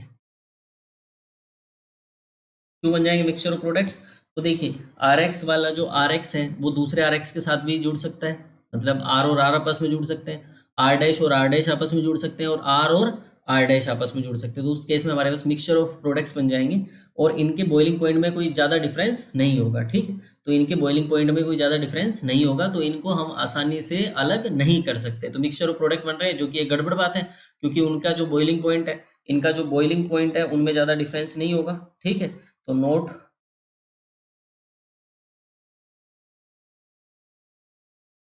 नॉट मच डिफरेंस, तो इनके बॉइलिंग पॉइंट में कोई ज़्यादा डिफरेंस नहीं होगा, कोई ज़्यादा डिफरेंस नहीं होगा। तो इसका मतलब है कि ये बढ़िया मेथड नहीं है। किसके लिए? अनसिमेट्रिकल के लिए। अनसिमेट्रिकल वाले में मिक्सचर ऑफ प्रोडक्ट्स बन जाते हैं, तो उसके केस में ये अच्छा मेथड नहीं होता है, ठीक है। उस केस में अच्छा मेथड की तरह नहीं लिया जाता। बी की बात करें, ठीक है, अगर बी वाले केस में बात करें, RX की रिएक्शन, दो RX की रिएक्शन आप जिंक के साथ करा दीजिए, तो यहाँ से क्या बन जाएगा? R और आपस में जुड़ जाएंगे और यहाँ पे क्या बन जाएगा? ZnX2 बन जाएगा, ठीक है। जिंक के साथ उस तरीके की, मतलब R और R वाली, मतलब आपके पास सिमेट्रिकल एल्केन्स का ही प्रिपरेशन इसने कर दिया है, ठीक है। इसमें भी एल्केन्स का ही प्रिपरेशन हो रहा है। थर्ड रिएक्शन की अगर हम बात करें, Grignard reagent, formation of Grignard, ठीक है, formation of Grignard reagent, metal के साथ ही रिएक्शन है, ठीक है, फॉर्मेशन ऑफ ग्रिग्नार्ड रिएजेंट। तो इसके केस में क्या होता है? इसके केस में हमारे पास RX है, उसकी रिएक्शन हम किस साथ करा देते हैं? Mg के साथ। तो Mg इस बॉन्ड के अंदर इंसर्ट हो जाता है, ठीक है। Mg इस बॉन्ड के अंदर इंसर्ट हो जाता है, इस बॉन्ड के अंदर Mg इस बॉन्ड के अंदर इंसर्ट हो गया। तो अगर Mg यहाँ पे इंसर्ट हो गया तो क्या बना लेगा? RMgX, ठीक है, RMgX। तो हमें RMgX को बोलते हैं ग्रिग्नार्ड रिएजेंट। क्या बोलते हैं? Grignard reagent. और ये रिएक्शन ईथर की प्रेजेंस में होती है, मतलब ठीक है, ईथर की प्रेजेंस में होती है, मतलब अगर वाटर वगैरह प्रेजेंट होता तो RMgX एल्केन में कन्वर्ट हो जाता है, ठीक है। तो वो सब ग्रिग्नार्ड रिएजेंट वाली क्लास में आप लोग डिस्कस कर लेंगे, ठीक है। तो अभी तो ध्यान रखना है कि RX का रिएक्शन Mg की होती है तो क्या बन जाता है? ग्रिग्नार्ड रिएजेंट का प्रिपरेशन हो जाता है। और ग्रिग्नार्ड रिएजेंट तो वेरियस टाइप्स ऑफ रिएक्शंस के अंदर हमें यूज करना है, ठीक है। वेरियस टाइप्स ऑफ रिएक्शंस के अंदर हमें ग्रिग्नार्ड रिएजेंट को तो यूज करना है, तो ग्रिग्नार्ड रिएजेंट को तो आगे स्टडी कर लेंगे, ठीक है। इसी तरीके से आगे की रिएक्शन, अगर मान लीजिए इसकी रिएक्शन में करा देता हूँ लिथियम के साथ, RX की रिएक्शन में करा देता हूँ 2Li के साथ, तो ईथर के अंदर, ड्राई ईथर के अंदर ये क्या बन जाता है? RLi प्लस में LiX, ठीक है, इस तरीके से बन जाता है। उसी तरीके से अगर आप बात करो इसकी रिएक्शन, RX की रिएक्शन, या आप इसको RX की जगह लिख दीजिए, आप अगर रिएक्शन करा रहे हो इथाइल ब्रोमाइड की, तो CH3CH2Br, इथाइल ब्रोमाइड की रिएक्शन करा रहे हो आप सोडियम और लेड के एलॉय से, PbNa, ठीक है, सोडियम लेड एलॉय। तो ये सोडियम और लेड का एलॉय है, ठीक है, तो यहाँ से हमारे पास जो प्रोडक्ट बनता है वो बनता है CH3 CH2 होल 4 PP। तो ये रिएक्शन में यहाँ पे ये आ जाता है 4 और 4, ठीक है। और यहाँ से क्या बन जाता है साथ में 3PP यहाँ बन जाता है। तो इसमें एक बात ध्यान रखनी है हमें कि यहाँ पे बन गया हमारे पास टेट्रा इथाइल लेड। क्या बन गया? Tetraethyl lead. यहाँ पे हमारे पास प्रोडक्ट बन गया टेट्रा इथाइल लेड, ठीक है। और साथ में एक्स्ट्रा प्रोडक्ट्स भी बनते हैं, जैसे NaBr भी बनेगा, तो आप ये भी लिख सकते हो साथ में बन रहा होगा 4 NaBr, लेकिन उसका कोई काम नहीं है। यहाँ पे बनता है टेट्रा इथाइल लेड, जिसको हम बोलते हैं TEL, जिसका यूज क्या होता है? इसका यूज होता है, टेट्रा इथाइल लेड का यूज होता है एंटी नॉकिंग एजेंट, ठीक है। इंजन के अंदर अगर आपके पास कार के इंजन के अंदर नॉकिंग वगैरह हो जाती है तो ये उसको कम कर देता है, एंटी नॉकिंग एजेंट, ठीक है। तो ये टेट्रा इथाइल लेड का प्रिपरेशन है जो कि एंटी नॉकिंग एजेंट की तरह काम करता है, ठीक है। उसी तरीके से अगर एक और रिएक्शन देखी जाए तो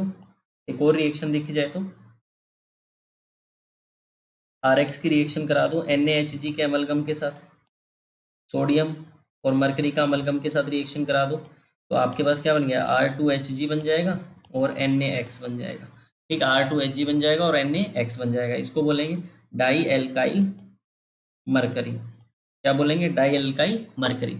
तो इस तरीके से रिएक्शन है, ठीक है। सब रिएक्शन में क्या होता है कि किसी ना किसी तरीके से X को हटाकर या X के साथ ही आपके पास मेटल का इंसर्शन हो जाएगा। जैसे RMgX वाली रिएक्शन में हमने देखा कि X भी रहा और Mg बीच में इंसर्ट हो गया, ठीक है।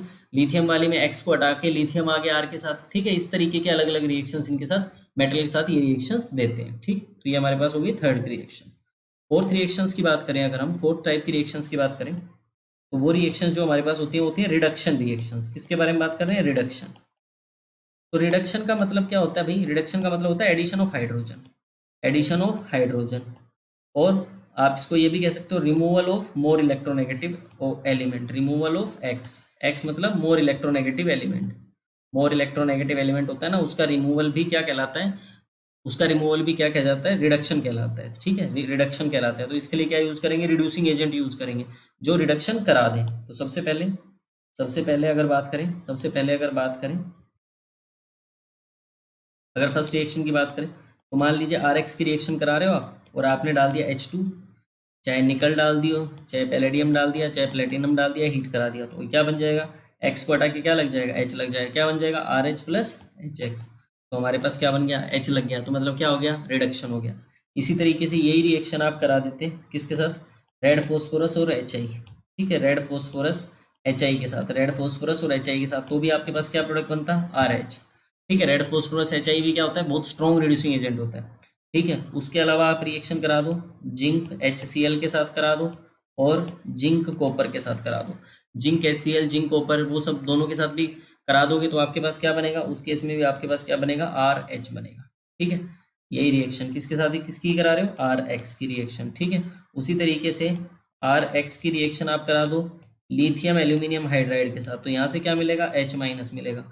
तो ये तो एक तरीके की सब्स्टिट्यूशन रिएक्शन हो गई। क्यों? इसके ऊपर डेल्टा नेगेटिव, इसके ऊपर डेल्टा पॉजिटिव, तो यहाँ पे R पे अटैक हुआ, X बाहर हो गया, ठीक है। यहाँ पे आपके पास इस तरीके से रिएक्शन हो गई, ये रिएक्शन हो गई। तो यहाँ से क्या बन गया? RH, मतलब ये क्या हो गया? यहाँ पे भी आपके पास क्या बन गया? एल्केन बन गया, ठीक है। एल्केन बन गया। तो मेनली ये रिएक्शंस में क्या होता है? एल्केन का प्रिपरेशन हो रहा होता है। किसका प्रिपरेशन हो रहा होता है? एल्केन का प्रिपरेशन हो रहा होता है, ठीक। और लास्ट रिएक्शन के बारे में बात कर लेते हैं। लास्ट रिएक्शन के बारे में जो आप जिसको कह सकते हो आइसोमराइजेशन रिएक्शन, इसके बारे में बात करेंगे हम। आइसोमराइजेशन रिएक्शन, आइसोमराइजेशन रिएक्शन की क्या कहानी है? देखिए आइसोमराइजेशन रिएक्शन में हमारे हमारे को क्या गिवन है? तो हमें गिवन है, मान लीजिए एक straight chain alkyl halide given है। आप इसके अंदर डाल दीजिए AlCl3 डाल दीजिए हाई टेम्परेचर पे, जैसे 573 केल्विन पे, तो आपके पास ये इस तरीके से बन जाएगा, मतलब ब्रांच वाला कंपाउंड बन जाएगा, ठीक है। ब्रांच पे चला जाएगा। तो स्ट्रेट चेन से किस में चला गया? ब्रांच वाले में चला गया। तो ये हमारे पास कौन सी रिएक्शन हो गई? Isomerization reaction. तो अभी हमने जो रिएक्शंस डिस्कस करी वो रिएक्शंस थी किसकी? एल्काइल हैलाइड की, ठीक है। इसके अलावा हम कुछ लोग कुछ और रिएक्शंस के बारे में भी देख लेंगे। जो रिएक्शंस कौन देता है? जो रिएक्शंस देंगे एराइल हैलाइड, एराइल हैलाइड्स, ठीक है। तो एराइल हैलाइड्स की रिएक्शंस के बारे में पढ़ते हैं। उसमें कुछ कुछ रिएक्शंस तो हमारे पास एल्काइल हैलाइड के साथ ही सिमिलर है। एराइल हैलाइड्स का मतलब हो गया एरोमेटिक हैलाइड्स, मतलब यहाँ पे आपके पास क्या है? एक फिनाइल ग्रुप है, फिनाइल ग्रुप के साथ क्या अटैच्ड है? एक्स अटैच्ड है, ठीक है। तो यहाँ पे हमारे पास एक्स अटैच्ड है। एक्स क्या हो सकता है? Fluorine, chlorine, bromine, iodine. तो तो अगर इनकी जो रिएक्शंस होगी उनको कहेंगे एराइल हैलाइड की रिएक्शन। इस कंपाउंड को कहते हैं एराइल हैलाइड। क्या कहते हैं इस कंपाउंड को? Aryl halide. तो अब हम बात करेंगे एराइल हैलाइड की, ठीक है। अब सबसे पहले रिएक्शन जो इसके अंदर बात करनी है वो बात करनी है न्यूक्लियोफिलिक सब्स्टिट्यूशन रिएक्शन। क्या बात करनी है? Nucleophilic substitution reaction. Nucleophilic substitution reaction. अगर इसके केस में न्यूक्लियोफिलिक सब्स्टिट्यूशन रिएक्शन की बात करेंगे, इनके केस में न्यूक्लियोफिलिक सब्स्टिट्यूशन की बात करेंगे और मान लीजिए आपने एक्वस KOH ऐड कर दिया, ठीक है, रूम टेम्परेचर पे 25 डिग्री सेल्सियस पे, तो यहाँ पे कोई भी रिएक्शन नहीं होती। लेकिन अगर यही रिएक्शन में RCl के साथ करता एक्वस KOH और 25 डिग्री सेल्सियस पे, तो यहाँ पे बड़ी बढ़िया सी रिएक्शन हो जाती, ROH बन जाता और X माइनस निकल जाता। मतलब सर ऐसा क्या हुआ एराइल हैलाइड के अंदर की रिएक्शन नहीं हो पा रही और एल्काइल हैलाइड में वो रिएक्शन आपने कराई है? तो उसका रीजन क्या होता है बेटा जी? उसका रीजन ये होता है कि आपके पास यहाँ पे जो X है वो क्या करता है, इसके साथ रेजोनेंस में रहता है, तो यहाँ से आपके पास इस तरीके का स्ट्रक्चर बन जाएगा, ठीक है। तो रेजोनेटिंग स्ट्रक्चर बना बना के देखेंगे तो यहाँ पे आप देखो ना, इस स्ट्रक्चर के अंदर कैसा बॉन्ड आ गया? डबल बॉन्ड कैरेक्टर आ गया। अब डबल बॉन्ड जो कैरेक्टर आ गया ना, तो आपके पास जो RX बॉन्ड है या जो ये कार्बन X बॉन्ड है, तो CX बॉन्ड के अंदर यहाँ पे पार्शियल डबल बॉन्ड कैरेक्टर आ गया। अगर डबल बॉन्ड कैरेक्टर आ गया तो बताइए उस बॉन्ड को तोड़ना बड़ा मुश्किल हो गया। तो यहाँ पे क्या आ जाता है, इस बॉन्ड के अंदर हम क्या कहेंगे कि partial double bond character, partial double bond character makes it difficult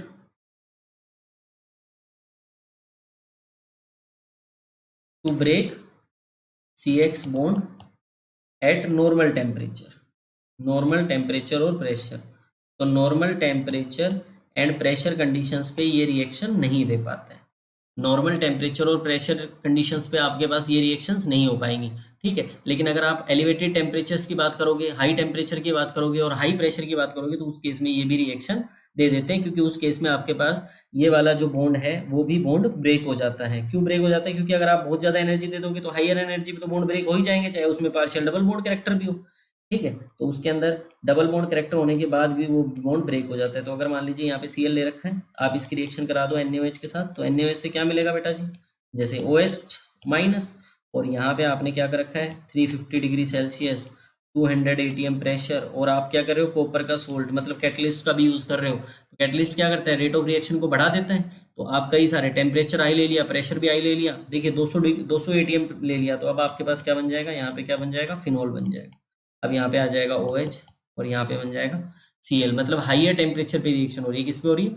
high temperature पे रिएक्शन हो रही है। इस रिएक्शन का नाम था डाउस प्रोसेस। क्या बोलते हैं इस रिएक्शन को बेटा जी? डाउस प्रोसेस, ठीक है। इसी की चेन में और भी रिएक्शन आती है, जैसे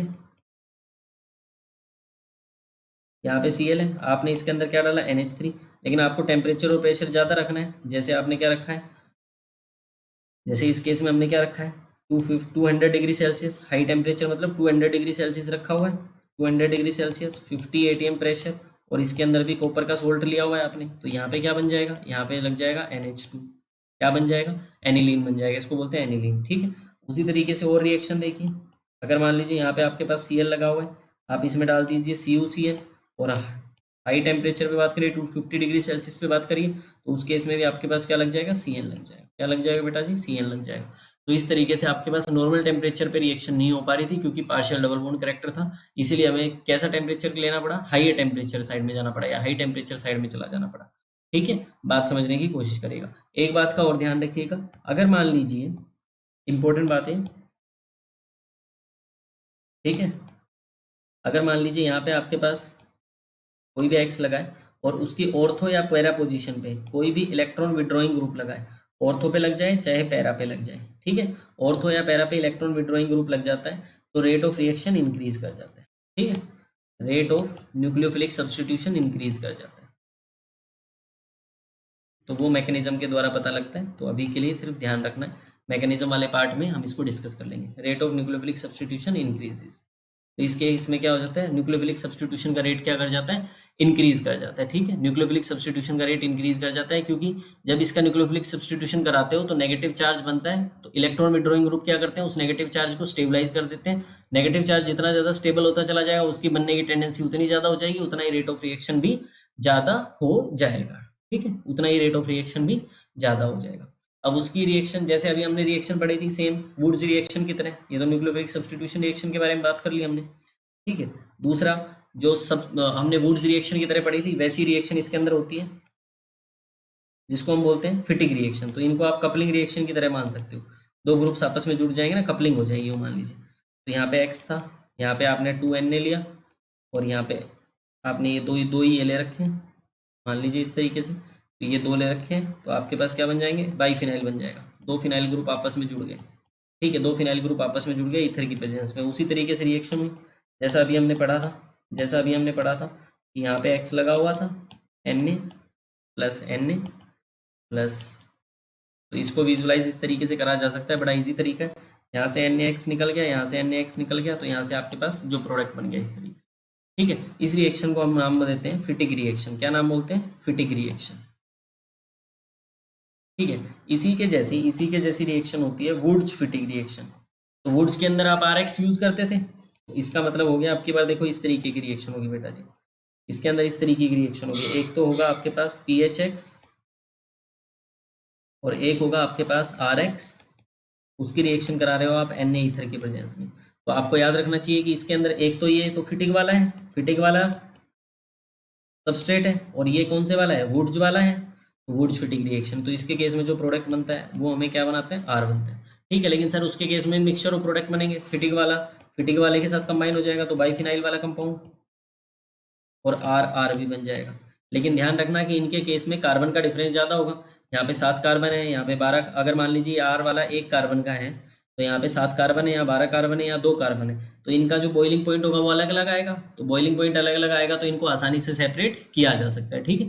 अलग अलग बॉइलिंग पॉइंट आएगा तो फ्रैक्शनल डिस्टिलेशन करके इनको क्या कर लेंगे, अलग अलग सेपरेट कर लेंगे हम, ठीक है। तो इनको आसानी से सेपरेट किया जा सकता है। लेकिन हमें याद रखना था कि वुड्स वाला जो रिएक्शन थी उसके अंदर अनसिमेट्रिकल एल्केन्स बनाना पॉसिबल नहीं था, क्योंकि उनके अंदर जो अनसिमेट्रिकल एल्केन्स बनते थे उनका जो मतलब वहाँ पे जो मिक्सचर ऑफ प्रोडक्ट बनता था उनका बॉइलिंग पॉइंट क्या आता था बेटा जी, उनका बॉइलिंग पॉइंट अप्रोक्स सेम आता था। एक RX बन रहा था, R-X बन रहा था, एक RR बन रहा था, एक R-R बन रहा था, एक RR बन रहा था। तो उनके बॉइलिंग पॉइंट में कोई ज़्यादा डिफरेंस नहीं था। अगर बॉइलिंग पॉइंट में ज़्यादा डिफरेंस नहीं था तो इसका मतलब क्या हो गया कि उनको हम फ्रैक्शनल डिस्टिलेट नहीं कर सकते। लेकिन यहाँ पे कार्बन की संख्या में फर्क ज़्यादा है, 7 कार्बन, 12 कार्बन, 2 कार्बन, तो उनको आसानी से फ्रैक्शनल डिस्टिलेट किया जा सकता है, ठीक है। इसी तरीके से एक और रिएक्शन होती है जिसको हम क्या कहते हैं, उल्मान रिएक्शन। इसी तरीके से और रिएक्शन होती है जिसको हम क्या कहते हैं, उल्मान रिएक्शन। तो उल्मान रिएक्शन के अंदर क्या है, यहाँ पे हमने क्या लिया हुआ है, 2 आयोडोबेंजीन लिए हुए हैं और उसकी रिएक्शन करा रहे हैं कॉपर सोल्ट के साथ, मतलब कॉपर के साथ, कॉपर की प्रेजेंस में, और उसको हीट कर दिया, ठीक है। तो वो भी उस तरीके से ही कपलिंग रिएक्शन हो गई। क्या हो गई, एक कपलिंग रिएक्शन हो गई। कपलिंग रिएक्शन हो गई, हमारे पास इस तरीके के प्रोडक्ट आ गए। इसके केस में आप इस तरीके से भी ले सकते थे, इसके केस में आप इस तरीके से भी ले सकते थे।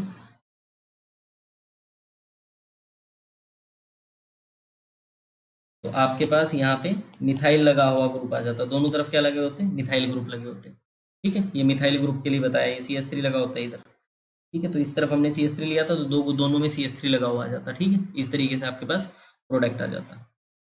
नेक्स्ट बात करें रिडक्शन रिएक्शन की। तो रिडक्शन रिएक्शन अभी हमने पढ़ी थी कि एक्स को हटाकर क्या लगा देना है, H लगा देना है। रिडक्शन रिएक्शन जैसी अल्काइल हैलाइड में थी वैसे ही रिएक्शन इसके अंदर होगी, ठीक है। यहाँ पे क्या लगा हुआ है, Br लगा हुआ है, Br लगा हुआ है। आप इसके अंदर क्या डाल दो, निकल एल्यूमिनियम एलॉय डाल दो NaOH की प्रेजेंस में। तो यहाँ से क्या हो जाएगा, ये रिड्यूसिंग एजेंट की तरह काम करेगा, Br हट जाएगा, क्या लग जाएगा, H लग जाएगा, मतलब क्या बन जाएगा आपके पास, बेंजीन बन जाएगी। उसी तरीके से सेम काम कर सकते हो आप ClCH3, सेम काम कर सकते हो। और यहाँ पे आपके पास क्या बन जाएगा, यहाँ पे आपके पास ये बन जाएगा टोलुइन, ठीक है। क्या बन जाएगा, टोलुइन बन जाएगा। सिमिलर है बिल्कुल, एक्स को हटाकर H लगा देना है। नेक्स्ट मेटल्स के साथ रिएक्शन।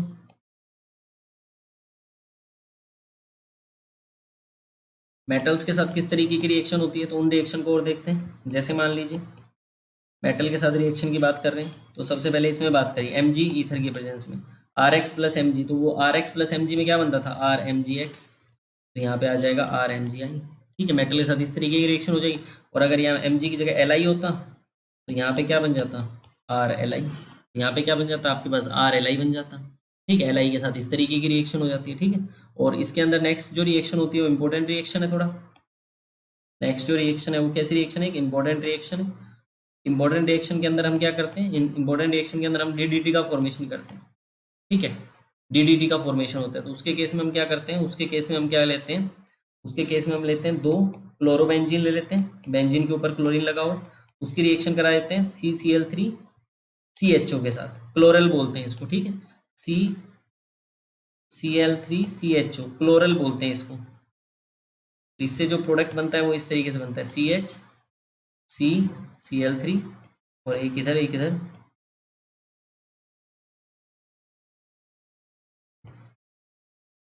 इस तरीके से, ठीक है। इस तरीके से क्लोरल बन जाता है। क्लोरल नहीं, क्लोरल के साथ रिएक्शन करके डीडीटी बन जाता है। इसको, इस कंपाउंड का नाम होता है डीडीटी, ठीक है। डाई क्लोरो, 2 क्लोरो दिख रहे हैं, dichloro, diphenyl, 2 phenyl भी दिख रहे हैं, ट्राई क्लोरो, ठीक है। तो डाई क्लोरो, नाम समझना ध्यान से, डाई क्लोरो, 2 क्लोरीन दिख गए, डाई क्लोरो, इनके लिए डाई फिनाइल, ये 2 फिनाइल है, डाई क्लोरो, डाई फिनाइल, फिर 3 क्लोरो, ये रे try chloro ethane, try chloro, और यहाँ 2 कार्बन थे ना, इसीलिए इथेन। तो इस तरीके से किसका प्रिपरेशन हो गया? डीडीटी का प्रिपरेशन हो जाता है। तो ये वाला मैकेनिज्म भी अभी हमें डिस्कस करना है, लेकिन डायरेक्टली अपने को डीडीटी की प्रिपरेशन के बारे में याद रखना है कि कौन यूज कर रहे होते हैं हम क्लोरोबेंजीन यूज कर रहे होते हैं, साथ में किसके साथ रिएक्शन करा रहे होते हैं? क्लोरल के साथ रिएक्शन करा रहे होते हैं। क्लोरोबेंजीन की रिएक्शन क्लोरल के साथ करा रहे होते हैं, ठीक है। तो उससे हमारे जो प्रोडक्ट बन जाता है वो क्या बन जाता है? डीडीटी बन जाता है। इसके अलावा जो लास्ट रिएक्शन इनके केस में होती है वो होती है electrophilic aromatic substitution. Electrophilic aromatic substitution. तो जब भी हमारे पास बेंजीन के साथ एक्स ग्रुप लगा हो तो वो क्या होते हैं? वो डीएक्टिवेटिंग होते हैं, लेकिन वो ऑर्थो पैरा डायरेक्टिंग होते हैं, ठीक है। बेंजीन के साथ अगर आप, ये तो आपने पढ़ा होगा पहले भी, कि अगर मान लीजिए हमारे पास क्लोरोबेंजीन है या कोई ब्रोमोबेंजीन है, तो यहाँ पे क्या होगा कि ये क्या करते हैं? बेंजीन रिंग में वो डीएक्टिवेटिंग होते हैं, ध्यान रखना, डीएक्टिवेटिंग होते हैं, और ऑर्थो पैरा डायरेक्टिंग होते हैं। मतलब आने वाला ग्रुप कहाँ पे ओरिएंटेड होगा? ऑर्थो पैरा पोजीशन पे, ठीक है। तो अगर मान लीजिए इसकी रिएक्शन आपने करा दी HNO3 और H2SO4 के साथ, HNO3 और H2SO4 से क्या मिलता है? HNO3 और H2SO4 से क्या मिलता है? NO2 plus. तो NO2 प्लस कहाँ जाएगा? ऑर्थो पोजीशन पे चला जाएगा और पैरा पोजीशन पे चला जाएगा, या तो ऑर्थो पोजीशन पे चला जाएगा और पैरा पोजीशन पे, ऑर्थो और पैरा पोजीशन पे चला जाएगा। इसी तरीके से अगर बात करें हम, इसकी रिएक्शन की बात करें, ठीक है, Br2 के साथ बात करें, Br2 Fe के साथ, तो यहाँ पे ब्रोमीन लग जाएंगे, 2 ब्रोमीन ऑर्थो और पैरा पे, 2 ब्रोमीन आपस में ऑर्थो पोजीशन पे, और यहाँ पे दोनों ब्रोमीन आपस में पैरा पोजीशन पे, ठीक है। आगे अगर इसी की रिएक्शन हम कराएं H2SO4 और SO3 के साथ, तो यहाँ पे SO3H लग जाएगा, क्योंकि यहाँ से आपके पास क्या बना था? यहाँ पे आपके पास Br प्लस बना था, यहाँ से आपके पास क्या बनेगा? SO3H प्लस, ठीक है। तो यहाँ पे क्या लग जाएगा? Br, यहाँ लग जाएगा SO3H ऑर्थो पे, और यही लग जाएगा किस पे? Br, और SO3H किस पे लग जाएगा? पैरा पे, क्योंकि कैसा ग्रुप है? ऑर्थो पैरा डायरेक्टिंग है। यही रिएक्शन आप करा दो AlCl3 और CH3Cl के साथ, तो इन दोनों से मिलके क्या बनेगा? इन दोनों से मिलके बनेगा CH3 प्लस और AlCl4 माइनस, और ये प्लस कहाँ लग जाएगा बेटा जी? CH3 प्लस कहाँ पे लग जाएगा? ऑर्थो पोजीशन पे और पैरा पोजीशन पे। तो ये लग जाता है हमारे पास ऑर्थो और पैरा पोजीशन पे, ठीक है। तो ये जो हमारे पास थी वो हमारे पास मेजर रिएक्शंस थी। किसके बारे में रिएक्शंस थी? ये एल्काइल हैलाइड की रिएक्शंस थी, ठीक है। एल्काइल हैलाइड की रिएक्शंस के बारे में भी हमने डिस्कस कर लिया, एराइल हैलाइड की रिएक्शंस के बारे में डिस्कस कर लिया। अब देखते हैं इनसे रिलेटेड कुछ प्रॉब्लम्स, ठीक है। अब इनसे रिलेटेड कुछ प्रॉब्लम्स को भी डिस्कस कर लेते हैं।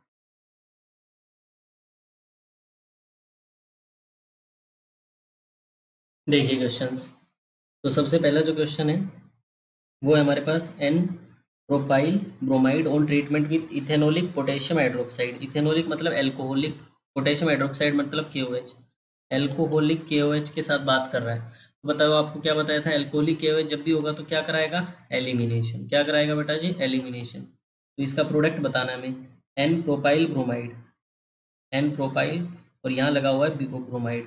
तो क्या करेगा ये आपके इस वाली पोजीशन से क्या करेगा? बेस है, एल्कोहलिक KOH क्या है? बेस है, बेस मतलब B माइनस, बेस क्या करेगा? यहाँ से H ले लेगा, ये इलेक्ट्रॉन इस तरफ, यहाँ से Br रिमूव हो जाएगा। सारे बॉन्ड्स मैं नहीं दिखा रहा हूँ, लेकिन आप पे जितने काम किए वो बॉन्ड्स मैंने यहाँ पे शो कर दिए, ठीक है। और इस Br की पोजीशन को भी आप यहाँ पे लिख लीजिए, तो आपके लिए बेटर रहेगा समझना। यहाँ से इस तरीके से, और यहाँ से क्या बार, बी आर बार। तो आपके पास यहाँ से क्या बन जाएगा, यहाँ से आपके पास ये प्रोडक्ट आ जाएगा, ठीक है। तो प्रोपीन का फॉर्मेशन हो जाएगा, किसका फॉर्मेशन हो जाएगा, प्रोपीन का फॉर्मेशन। कैसे, क्योंकि जो एल्कोहलिक KOH है या इथेनोलिक मतलब एल्कोहलिक ही तो है, इथेनॉल मतलब एल्कोहल ही तो है, तो वो क्या कर देता है, एलिमिनेशन करा देता है, ठीक है। Next question, one chlorobutane. One chlorobutane बिल्कुल सेम तरीके की रिएक्शन है, वन क्लोरोब्यूटेन, वन क्लोरोब्यूटेन, ठीक है। क्लोरोब्यूटेन की कहानी है, इसकी रिएक्शन करा रहा है एल्कोहलिक पोटैश, मतलब फिर से एल्कोहलिक KOH। अब बताओ एल्कोहलिक KOH का क्या काम बताया था, एल्कोहलिक KOH NH2 माइनस और टर्शरी बुटॉक्साइड जो बल्कि सा ग्रुप था वो हमेशा क्या करते थे, एलिमिनेशन करते थे। बेस माइनस, यहाँ से H लेगा, यहाँ से इलेक्ट्रॉन इधर गया, यहाँ से क्या करेगा, निकल जाएगा, तो यहाँ से क्या बन जाएगा, वन ब्यूटीन बन जाएगा, क्या बन जाएगा, वन ब्यूटीन बन जाएगा, ठीक है। क्या प्रिपरेशन हो जाएगा, किसका प्रिपरेशन हो जाएगा, वन ब्यूटीन का प्रिपरेशन हो जाएगा, फॉर्मेशन हो जाएगा। नेक्स्ट क्वेश्चन क्या है, सब्जेक्टिव टाइप का क्वेश्चन है। सब्जेक्टिव टाइप का क्वेश्चन है, क्या कह रहा है, कह रहा है कि aryl halides are less reactive than alkyl halides towards nucleophilic reagents, इसका रीजन दो। तो मैंने आपका इसका रीजन बता ही दिया था बेटा जी, कि अगर एराइल हैलाइड्स की बात करेंगे तो उस पर कोई न्यूक्लियोफाइल का अटैक क्यों आसानी से नहीं हो पाता, क्योंकि इस बॉन्ड के अंदर क्या आ जाता है, पार्शियल, जो CX बॉन्ड है, CX bond has partial double bond character, तो इस बॉन्ड के अंदर क्या हो जाएगा, डबल बॉन्ड कैरेक्टर रहेगा, और डबल बॉन्ड कैरेक्टर रहेगा तो इसका मतलब है कि इस बॉन्ड को ब्रेक करना, partial double bond character, double bond character रहेगा तो इसका मतलब हो गया कि इस बॉन्ड को ब्रेक करना हमारे लिए क्या हो जाएगा, मुश्किल हो जाएगा। अगर बॉन्ड को ब्रेक करना मुश्किल हो जाएगा तो इसका मतलब है कि वो लेस रिएक्टिव हो गया ना, ठीक है। और एल्काइल हैलाइड में क्या होता है, RH होता है, तो इस बॉन्ड के अंदर कोई डबल बॉन्ड कैरेक्टर तो होता नहीं है, ओनली सिंगल बॉन्ड है, तो सिंगल बॉन्ड है, तो सिंगल बॉन्ड है तो आसानी से टूट जाएगा, लेकिन डबल बॉन्ड कैरेक्टर आने की वजह से बॉन्ड को तोड़ना मुश्किल हो जाता है एराइल हैलाइड्स के केस में। नेक्स्ट क्वेश्चन है, दो क्वेश्चन है एक साथ ही मैंने यहाँ पे लगाए हुए हैं, ध्यान समझना दोनों क्वेश्चन को। क्वेश्चन में क्या कह रहा है, benzonitrile is prepared by the reaction of chlorobenzene with potassium cyanide. Chlorobenzene की रिएक्शन पोटेशियम साइनाइड से करा दोगे तो बेंजोनाइट्रल बन जाएगा। क्लोरोबेंजीन की रिएक्शन KCN से करा दो, KCN मतलब K प्लस और CN माइनस, लेकिन आपको पता है कि नॉर्मल कंडीशंस में ये रिएक्शन नहीं हो पाएगी। क्यों नहीं हो पाएगी, क्योंकि इस बॉन्ड में कैसा करेक्टर है, पार्शियल डबल बॉन्ड करेक्टर। तो आपको समझ में जाना चाहिए स्टेटमेंट वन ही क्या है, इनकरेक्ट है, तो आपको एक ही ऑप्शन मिलेगा जिसमें स्टेटमेंट वन इनकरेक्ट है। CN माइनस स्ट्रॉन्ग न्यूक्लियोफाइल है, वो स्ट्रॉन्ग न्यूक्लियोफाइल होता है, न्यूक्लियोफाइल, और तो हम यूज ही कर रहे थे CN माइनस को जब हमने KCN की रिएक्शन कराई थी, तो स्ट्रॉन्ग न्यूक्लियोफाइल है, मतलब आसानी से न्यूक्लियोफाइल की तरह एक्ट कर सकता है, लेकिन यहाँ पे एक्ट नहीं कर पा रहा है। क्यों नहीं कर पा रहा है, क्योंकि यहाँ पे RCl का bond partial double bond character, मतलब कार्बन और Cl का bond partial double bond character की वजह से बहुत ज्यादा स्ट्रॉन्ग है, वहां पे रिएक्शन करना नॉर्मल कंडीशन में पॉसिबल नहीं है। हाई टेम्परेचर हाई प्रेशर पे कैटलिस्ट की प्रेजेंस में रिएक्शन हो रही थी, जो हमने डाउस प्रोसेस में पढ़ा था। नेक्स्ट क्या कह रहा है, नेक्स्ट क्वेश्चन में कह रहा है alkyl halide do not undergo nucleophilic substitution with ease. Alkyl halides में सब्स्टिट्यूशन रिएक्शन नहीं हो पाती, फिर से वही बात, पार्शियल डबल बॉन्ड कैरेक्टर की वजह से। और उसका रीजन क्या होता है, उसका रीजन ये है कि the carbon hydrogen bond has partial double bond character. बोलो, स्टेटमेंट भी सही है, वन भी, स्टेटमेंट टू भी सही है, और स्टेटमेंट टू करेक्ट एक्सप्लेनेशन भी है। मतलब फर्स्ट वाली स्टेटमेंट भी सही है, टू वाली स्टेटमेंट भी सही है, और वो करेक्ट एक्सप्लेनेशन भी है। क्यों, क्योंकि एराइल हैलाइड्स आसानी से रिएक्ट नहीं कर पाते, और उनके रिएक्ट ना कर पाने का रीजन क्या होता है, न्यूक्लियोफिलिक सब्स्टिट्यूशन रिएक्शन के लिए रिएक्ट ना कर पाने का रीजन क्या होता है, क्योंकि उनके अंदर क्या हो जाता है, partial double bond character. Next question में जो मैंने आपको उल्मांस रिएक्शन बताई थी, ये सेम रिएक्शन मैंने आपको कराई भी अभी, उल्मांस रिएक्शन। इसके अंदर क्या होगा, दो ग्रुप्स आपस में कपलिंग कर लेंगे, दो ग्रुप्स आपस में कपलिंग कर लेंगे, तो ये Me, यहाँ पे क्या है I, ऐसे ही दो ग्रुप मान लो, और ये कॉपर के साथ हीट की प्रेजेंस में, तो यहाँ पे क्या बन जाएगा आपके पास, यहाँ पे आपके पास ये दो ग्रुप बन जाएंगे इस तरीके से, इस तरीके से ये दो ग्रुप कपलिंग कर लेंगे, ठीक है। तो जैसे आप वुड्स रिएक्शन पढ़ रहे थे, फिटिक रिएक्शन पढ़ रहे थे, उसी तरीके से उल्मान रिएक्शन भी थी, ठीक है। तो उसके केस में कॉपर यूज करते हैं, और जो आयोडोबेंजीन है उसके केस में आई को हटा के दो बेंजीन रिंग आपस में जुड़ जाती है, लेकिन यहाँ पे ऑलरेडी क्या लगा हुआ था, एक मिथाइल लगा हुआ था, वो तो जुड़ा ही रहेगा, ठीक है। ये भी एक तरीके का सब्जेक्टिव क्वेश्चन हमने देख लिया। उसके अलावा बात करें तो elimination of bromine from two bromobutane, two bromobutane बनाइए पहले तो बेटा जी, टू ब्रोमोब्यूटेन, टू ब्रोमोब्यूटेन ये हो गया। यहाँ से ब्रोमीन का एलिमिनेशन करना है, एलिमिनेशन रिएक्शन करानी है, तो आपके पास दो पॉसिबिलिटी है कि यहाँ से H रिमूव करो, एक यहाँ से H रिमूव करो। बताइए बेस कौन से वाले H को प्रीफर करेगा, तो आपको मैंने बताया था बेस उस वाले H को प्रीफर करेगा जहाँ से H निकलने के बाद एल्कीन मोर स्टेबल बने, एल्कीन मोर स्टेबल बने। तो यहाँ पे ऑलरेडी दो H और है, यहाँ पे एक H और है, तो टोटल इस कार्बन पे दो H है, और यहाँ पे कितने H है, तीन H। तो H का रिमूवल कहाँ से बताया था, वहां से H का रिमूवल करो जहाँ से H कम मिले, यहाँ पे H कम हो ताकि जो एल्कीन बने वो मोर स्टेबल बने। तो एक बार यहाँ से कर लो, यहाँ से करने के बाद जो प्रोडक्ट बनेगा वो बनेगा CH3 CH double bond CH single bond CH3। और दूसरे वाला जो प्रोडक्ट अगर आपको यहाँ से बनाना होता तो वो प्रोडक्ट क्या बनता, वो प्रोडक्ट बनता CH2 double bond CH single bond CH2 single bond CH3। ऊपर वाले के केस में अल्फा हाइड्रोजन ज़्यादा है तो आपको यही मेजर प्रोडक्ट मिलेगा। ये वाला कैसा प्रोडक्ट मिलेगा बेटा जी, माइनर प्रोडक्ट।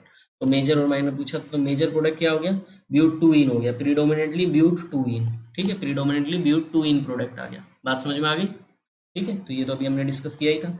उसके अलावा नेक्स्ट क्वेश्चन क्या कह रहे हैं, इसके केस में मेजर प्रोडक्ट बताइए। ये सब क्वेश्चन प्रीवियस ईयर के क्वेश्चन है, प्रीवियस ईयर के क्वेश्चन, ये क्वेश्चन में 2006 वाला क्वेश्चन है। ठीक है, प्रीवियस ईयर में पूछे हुए क्वेश्चन है ये सब। ठीक है, बिल्कुल सिंपल कॉन्सेप्ट में। The structure of the major product formed in the following reaction, इस रिएक्शन के अंदर मेजर प्रोडक्ट बताना है। ठीक है, यहाँ पे तो आई है, आई तो रिएक्शन करेगा नहीं नॉर्मल कंडीशन पे, सबको पता है। क्यों नहीं करेगा सर आई, क्यों? क्योंकि इस केस में पार्शियल डबल बॉन्ड कैरेक्टर है तो उस बॉन्ड को तोड़ना मुश्किल है, तो वहां से तो रिएक्शन होगी नहीं। तो ऑब्वियसली क्या होगा, NaCN, NaCN मतलब KCN की तरह ही तो है, तो Na प्लस और Cn माइनस। तो ये Cl को सब्सटीट्यूट कर देंगे तो यहाँ पे क्या होगा, Cl की जगह क्या आ जाएगा, Cn आ जाएगा। तो Cl की जगह Cn आ जाएगा और इस वाले आयोडीन पे कोई फर्क नहीं पड़ेगा पार्शियल डबल बॉन्ड कैरेक्टर की वजह से। तो यहाँ पे क्या आंसर हो जाएगा, बोलो? डी करेक्ट आंसर हो जाएगा। ठीक है, तो जो अभी हमने थ्योरी पार्ट पढ़ा है उसी को अप्लाई कर रहे हैं, वैसे ही टाइप के क्वेश्चन हम लोग डिस्कस कर रहे हैं। नेक्स्ट क्वेश्चन क्या कह रहा है, नेक्स्ट क्वेश्चन कह रहा है the major product of the following reaction is, इस रिएक्शन का मेजर प्रोडक्ट बताना है हमें। ठीक है, इसके केस में क्या यूज कर रहा है, RO माइनस। देख लो, यहाँ से देख लिया करो आप, समझ में आ जाएगा। C2H5ONa है ना, तो इसका मतलब RO माइनस है, एल्कोक्साइड है, एल्कोक्साइड। ठीक है, एल्कोक्साइड है। तो एल्कोक्साइड के केस में हमने क्या पढ़ा था, 1 डिग्री के अंदर सब्सटीट्यूशन देता है, 2 डिग्री और 3 डिग्री के अंदर क्या करता है, एलिमिनेशन करता है। तो जैसे हम एलिमिनेशन पढ़ रहे थे उसी तरीके की एलिमिनेशन है।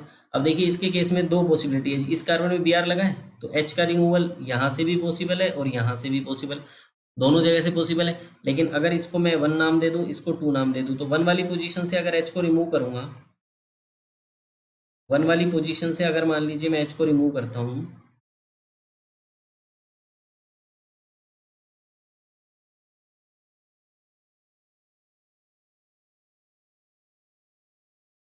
वन वाली पोजीशन से H को रिमूव करता हूँ, B माइनस बेस आया, बेस ने H को लिया, ये इलेक्ट्रॉन इस तरफ, यहाँ से Br। ठीक है, यहाँ पे बेस क्या है, RO माइनस, तो यहाँ से क्या बन जाएगा, बेंजीन मतलब phenyl group, CH double bond CH3 double bond CH3 single bond CH2 CH3। तो अब ये जो प्रोडक्ट बनेगा वो रेजोनेंस स्टेबलाइज्ड है, वो एल्कीन जो बनेगी उस केस में क्या है, रेजोनेंस स्टेबलाइज्ड एल्कीन है। तो रेजोनेंस स्टेबलाइज्ड वाला प्रोडक्ट ज्यादा स्टेबल होगा एज कम्पेयर टू जिसमें रेजोनेंस नहीं हो रही। तो ये वाले एल्कीन कैसी बनी है, जो रेजोनेंस स्टेबलाइज्ड है, तो इसका मेजर प्रोडक्ट यही हो जाएगा। दो वाले से अगर आप प्रोडक्ट बनाने की कोशिश करोगे सेकंड वाले से, तो वो माइनर प्रोडक्ट बनेगा, उसके केस में जो एल्कीन बनेगी वो रेजोनेंस स्टेबलाइज्ड नहीं होगी। और हमारे पास जो प्रोडक्ट बन रहा है वो अभी कैसा बन रहा है, रेजोनेंस स्टेबलाइज्ड। ठीक है, तो H वहां से रिमूव करते हैं जहां से मोर स्टेबल प्रोडक्ट बने। मोर स्टेबल प्रोडक्ट के लिए हम देख लेंगे, इस बार रेजोनेंस को प्रीफर दे देंगे, क्योंकि अगर रेजोनेंस नहीं होती तो हाइपर कंजुगेशन से देखते, जहां अल्फा हाइड्रोजन ज्यादा होते वो मेजर प्रोडक्ट हो जाता। नेक्स्ट क्वेश्चन 2019 का क्वेश्चन है, देखिए इस क्वेश्चन में क्या कह रहा है, असर्शन और रीजन बताइए। ठीक है, असर्शन और रीजन है इस तरीके से, उसमें बताना है vinyl halides do not undergo nucleophilic substitution easily. Vinyl halides do not undergo nucleophilic substitution. जैसे विनाइल हैलाइड क्या होते हैं, ये होते हैं विनाइल हैलाइड्स, ये भी न्यूक्लियोफिलिक सब्सटीट्यूशन आसानी से नहीं दे पाते। उसका भी रीजन वही है जो एराइल के केस में रीजन दिया था। क्या रीजन दिया था, क्योंकि इस बॉन्ड के अंदर भी क्या आ जाएगा, पार्शियल डबल बॉन्ड कैरेक्टर आ जाएगा। तो ये जो बॉन्ड है CX बॉन्ड, इस बॉन्ड के अंदर क्या आ गया, डबल बॉन्ड कैरेक्टर आ गया। तो यहाँ पे जो CX बॉन्ड है उसमें पार्शियल डबल बॉन्ड कैरेक्टर है, पार्शियल डबल बॉन्ड कैरेक्टर। और डबल बॉन्ड कैरेक्टर है, इसका मतलब है कि डबल बॉन्ड को ब्रेक करना मुश्किल है।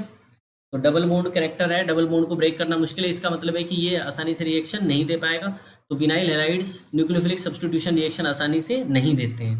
ठीक है, तो इसका मतलब है कि पहली स्टेटमेंट तो इसकी सही है। सेकंड रीजन क्या कह रहा है, even though the intermediate carbocation is stabilised by, इसमें जो कार्बोकेटाइन है उसको स्टेबलाइज किससे करा रहा है, पाई इलेक्ट्रॉन से।